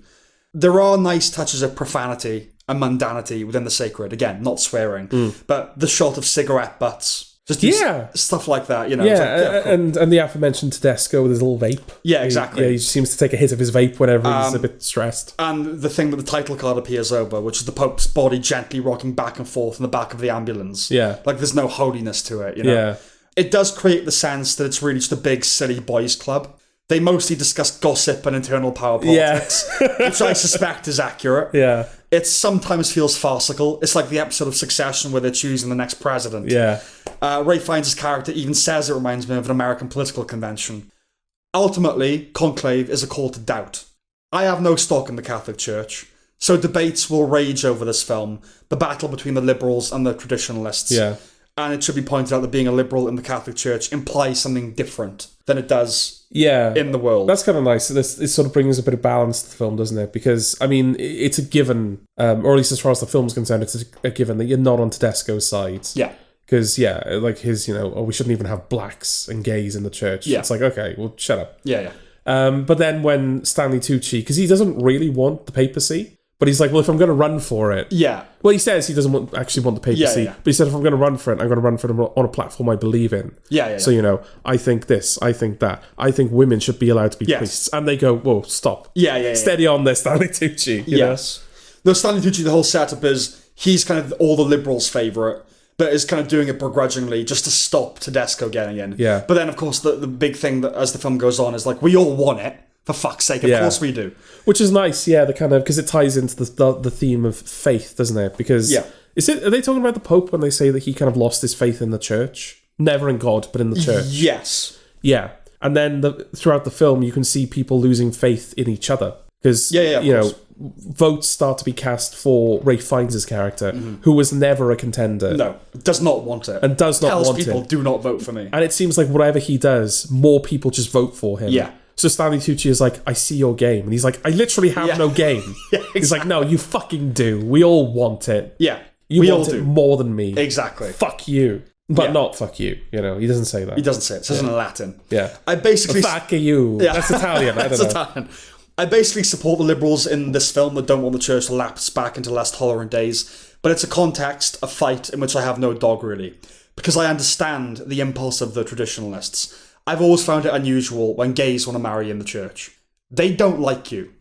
And yes, it's a church. If it doesn't adhere to doctrine, one has to echo Stephen Fry's, then what are you for? Yeah. So I do get both sides. But the church isn't going anywhere for the foreseeable future. And if there are Catholics worldwide that might be convinced by the church, mandating and fostering tolerance, I suppose it's a good thing. If I land anywhere, I guess it's there. I'm no fan of the church, but if millions of people, many of them poor and pretty ignorant, will continue to value it, better to gently moderate it from the inside. And I'm not talking anything revolutionary, not sanctioning abortion or anything. Yeah. Just being a bit nicer, basically, to gay people, for instance. It doesn't quite build to the climax I'd hoped for. Given that it's men in rooms talking, the best one could realistically hope for would be a Few Good Men type of dramatic peak. This is a quieter film, more respectable in many ways. Yeah. So I didn't want or expect grandstanding or showboating, but something a little louder would have been welcome. Well, there's a moment where that seems to start happening. Yes. I won't spoil it, but No, we'll spoil it. Oh, okay. So there's suggestions that something is happening outside. Well, there's a suicide bomb. Well, I was going to say, Yeah. because they're sequestered, they don't know what happens. But then as they're casting a vote, one of the windows explodes. Yes. And they learn that there's a suicide bomber. Yeah. And Tedesco takes this as an opportunity to slam Islam, basically. It's like, this is what happens when we start giving them an inch. Right. This is what happens when we start acknowledging other religions. We need to put our foot down. Right. And we need to fucking sort it out. Yes. And there are people that boo him, but there are people that applaud him. Yes. And then this cardinal, the people are not familiar with. I think Martinez, maybe. Martinez, he sort of stands up and delivers a very measured, quiet... Love is the answer, essentially. Speech. Yeah. That's completely shuts Tedesco down. So it's like the film starts to have its A Few Good Men moments, but then goes, no, that's not what we are. Yeah, and it's not that I wanted Tedesco to have that moment. It's I wanted something a bit more rousing, I suppose. It's rousing in its own way, though, isn't it? And it would, but I think also it would have been a more convincing moment for Martinez. His rebuttal didn't feel like it quite hit the necessary pitch to sway the vote that dramatically. Because, again, he then becomes Pope. Yeah. And I felt like it had power, but I needed something a little bit more on the 11 scale. Do you know what I'm saying? I see what you're saying, yeah. But it's not. It's a nitpick. Yeah. Because I admire that the film is not, grandstanding. Yeah, it happens in the wake of a suicide bombing, which pushes Tedesco, the traditionalist, to call for holy war, basically. Yeah. He's wrong about that, but he's closer to being right about the necessity of battling radical Islam than his peers, in my opinion. Okay.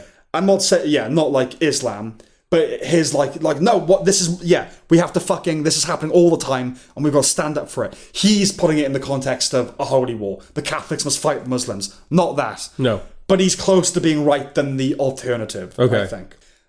Maybe that partly explains the modest impact of that scene for me.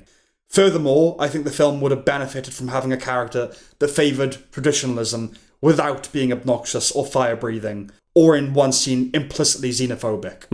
Do you know what I mean? It's like when they point at the African cardinal being front runner, he's like, him, imagine, black guy, basically. Yeah. It's like, I would have respected it a little bit more if you'd had a character that's like, we're a church, we have principles, we have dogma, we stick to it, but also like, not a racist. Yeah, you know but at the same time, it's off the back of him making a valid point about how, like, you know, we're supposed to be one church, one community. Yeah.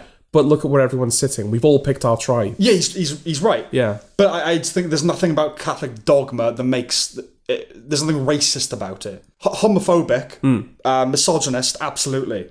But like, there's no call for him to be xenophobic. Like, that's just kind of it does feel like it's going. Oh well, let's lump everything in. Yeah. Like, he represents the right wing, so let's just throw all the right wing things in. Yes, and if we can have a film where we have all these cardinals represent different ideologies, I think they would have been... I know it's based on a book, but it'd been a nice space for a more moderate character. I guess that's what Lithgow is, right? John Lithgow is the...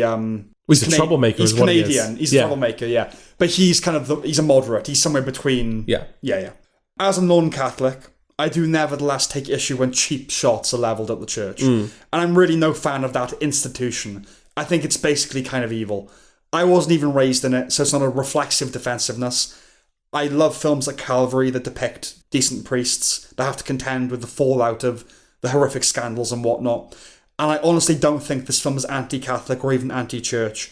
I think it believes the church has not always been a force for good, but it has or can have value. I can see a lot of Catholics being angrier about it, and that's their business. All I can say is that I don't giggle and applaud whenever I hear something anti-religious, and that I admire films that tackle these subjects respectfully. And from that vantage point, I thought Conclave passed the test. Yeah, because it cares about its characters, and its characters care about the institution. Therefore, the film cares about the institution. And I don't think that... like, a lot of people have reviewed this and said, avoid it if you're a Catholic, you should hate it. Like, one cardinal or bishop or something that writes reviews kind of said, it's woke bullshit. Right. It's not. We'll get to exactly why in a second, but I think you're silly if you're angry about it, because I don't think the film is anti-Catholic. I think the film has said, you have to acknowledge the history of this thing. Yeah. But obviously we believe it has a place and it can be a force for good. Well, it ties into its thematic backbone, doesn't it? Yeah. Which is all about, like, faith and doubt. And that's one of the things I liked about it, was that you can enjoy this on the surface level as just a gossipy priest film. Who wins? Yeah, and just who wins. And you're in it for, like, that kind of, like, soapy, like, who's going to get the... Succession again. Yeah, exactly. I just wonder who's going to win, yeah. But it can also be enjoyed on a deeper level when you look at the film as a meditation on faith and doubt. Yes. And,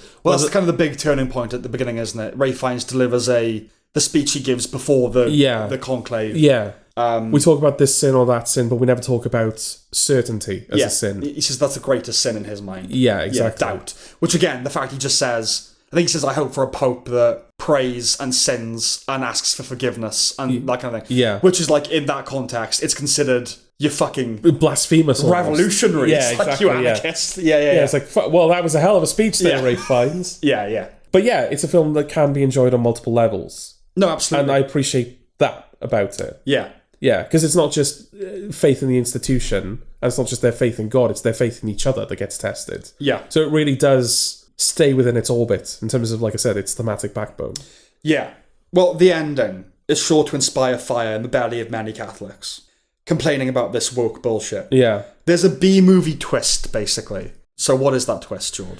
The twist is Martinez. Mm-hmm. There are hints, like, throughout the film. Yeah, if you go back, there are things planted. Yeah, there's mention that, because even though they're sequestered, Ralph Fiennes is like, look, can you just find out, like, what the fuck's going on? Yeah, basically. He has a guy that's kind of his Mike Germantraut. Yeah, find me information, but you're not supposed to have the information. Yeah, I know, but I want it. But I want it. give me the info. Yeah. And he gives him the info, and he's like, oh yeah, he was going to this, like, clinic, so I don't know if he had, like, health problems. It's a flippant comment at the very beginning of the film. Yeah. It's like, the Pope was paying for him to go to a clinic in Switzerland, but it couldn't have been that bad because it was cancelled. Yeah. You find out the reason that he was going to the clinic, and probably the reason that he was made cardinal in secret. Because again, they just kind of write it off as, well, it was Kabul, so... Yeah. A Mexican guy, like, who wants that job? It's kind of a... They probably did it in secret because he would draw ire if it was made public.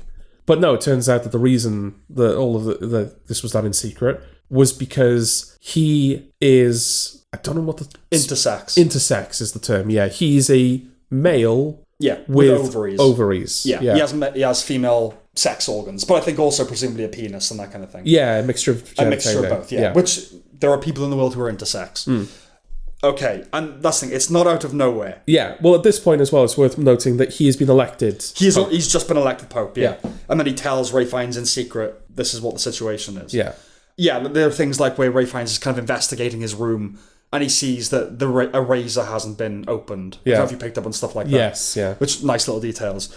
Firstly, to the progressives, intersex is a very, very different phenomenon than transgenderism. Yeah. In fact, the newly elected Pope says he never went through with the surgery because he saw that as the greatest sin than being a priest in his circumstances. That I am who I am. Yeah. To change God's thing would be even Exactly, yeah. So don't go taking the wrong message from that. Yeah. If anything, it's not anti-transgenderism. The film would never say that. Yeah. But like, if you take what he said as, why would I'm not going to cut up my body. That would be the greatest sin. Yeah, exactly. Don't be inferring the wrong thing. And to the conservatives, it's not saying that the world needs an intersex pope. For one thing, nobody who votes for him knows he's intersex. It's not a lefty insurgency into the church. The man, or whatever, himself, didn't even know about it until he was deep into his religious career. Well, that's a point that he makes to Ray Fiennes, Yeah. which I think is a good point. That I'm glad the character made sure that the film made sure the character made that point. Yeah. He was like, this wasn't malicious. I didn't hide this. I didn't know. Yeah. Because I went into the priesthood when I was young, so I wasn't living a life where it was obvious to me that I was different. We were cloistered. You know how it is. Like, I didn't know that was... Yeah. And then he says, I grew older, I started... Yeah. But only recently realised. Yeah, he said that... But that... Yeah, again, it's like, I'm not even... If he had known, maybe he would have thought, well, it's not appropriate for me to become a priest. It's like, But I was already deep into... I was a priest already when I found this out. Even the liberal priest, Ray Fiennes, at the centre of the film, is astounded and considers it a major issue. Yeah. He just ultimately lands on the side of letting it be. He doesn't go celebrating the news. And it makes clear that people are capable of doubt without that unique apparatus. It's just a pronounced embodiment of the notion of existing in between. Yeah. That's the point he makes, isn't it? It's like, I know what it's like. I'm used to call for uncertainty and doubt, being on the outside. I am between things. I am on the outside, you know?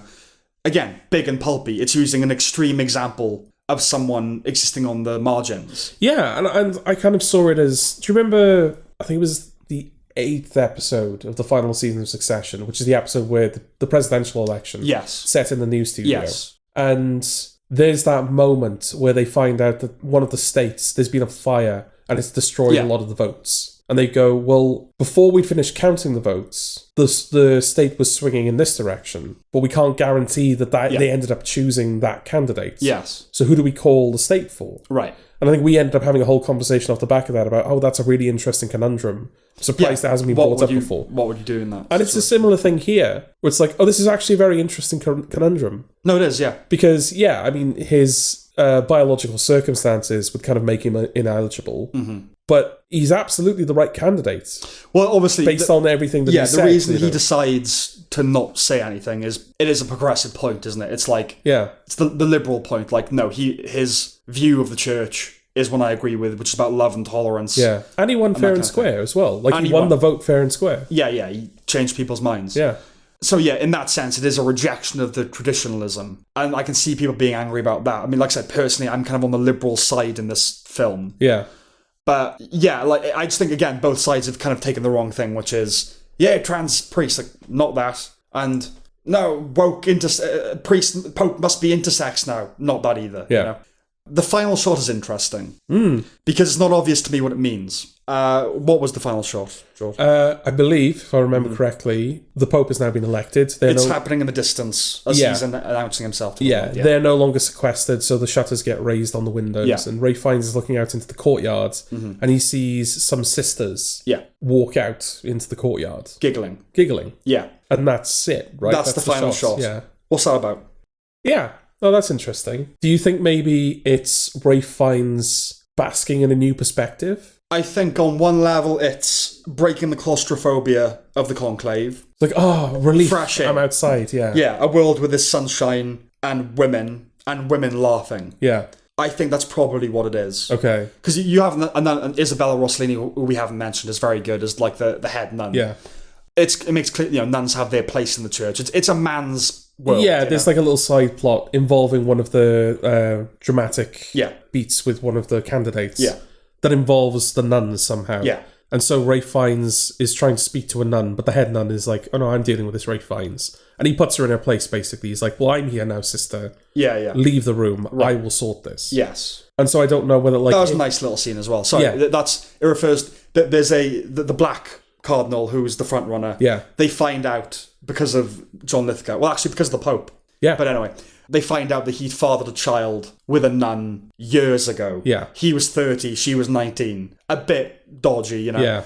And then I love that Ralph Fiennes says to him, I know you're a good man, but you will never be Pope. Yeah. It's over for you now. The guy just fucking sobs and breaks down. It's like, of course, like all these things, like the Pope is this majestic, whatever you believe about God and everything, it's still a man, it's still a human being. Yeah. And if you're a priest, the best thing you can do is become Pope. And that's not going to happen now. And he's going to cry. It's like, yeah, he's a human being. Yeah, exactly. But yes, nuns, it makes clear that they have their place. And it's all very, fraught and dramatic and secret conversations in corridors and shadowy. And so I think it's just going like, light. Like women laughing with each other. No, it could very well be that. Maybe I am overthinking it. But I was going to say maybe like, because you have that scene about halfway through the film where, you see Ralph Fiennes being like, no, women have their place. I'm going to put you in that place now. And then at the end of the film, he's just kind of watching them, like having been confronted with the reality of the new Pope. I don't know, maybe he was kind of looking at them, just as like he's like noticing. He's noticing. Yeah. Crucially. Yeah, I think, well, because what I just said, I think that's superficially what it is. I don't know if that's like the ultimate meaning of it.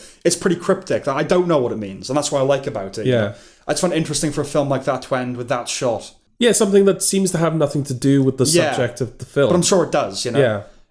I like as well that he's made this decision to keep it a secret as the Pope is meeting his public. A decision that he absolutely would not have made earlier in the film. No, but you never, unless I'm misremembering, you don't get the sense that he's thrilled with it. Like at the end when he's looking out, it's like I made this choice, but he's pensive. And he's like, okay, this is what it is now. But it's not like a smile to himself. Yeah. It's just, okay. No. He's going against his nature by letting it slide. Yeah. Because, you've got the encounter with the Black Priest. The ambiguity around John Lithgow's intentions is pretty much what drives a lot of what he does throughout the film. I mean, he's even been mining information on Martinez. Because he's curious, like, where did this guy come from? So, if ever there's a moment that casts doubt on a candidate, he's there immediately to basically take that candidate out of the running. So the fact that he's allowed this new Pope to be Pope, in spite of his biological circumstances, completely goes against what Ralph Fiennes' behaviour throughout the film. But I guess the reason he's done that is because he has faith in the guy. The guy changed his mind. It's the right thing. It's the right thing to do. Yeah, that guy changed his mind. And so, he might know that he's probably not doing the right thing. Dogmatically. In terms of the institution. Yeah. But he knows that the right person is in the right place. Yes. Yeah. I just like the intriguing, cryptic nature of the ending. And I like the film a great deal. One of the year's best. Yeah. No, it's like I said, I think it's a film that a lot of people could enjoy because it can be enjoyed on multiple levels. Yeah. If you're not interested in the kind of deeper thematic, or if you're not able to kind of mine that yourself, you're not really missing out on anything because it's still like a nice film, like you said, where you can get caught up in the soap of the it. soapier components of it. Yeah. But no, one of the year's best, hands down. Yeah. And that's it. So a recommendation. A high recommendation. High recommendation. And we'll see you next time. I believe so, yeah. Okay. Bye. Bye.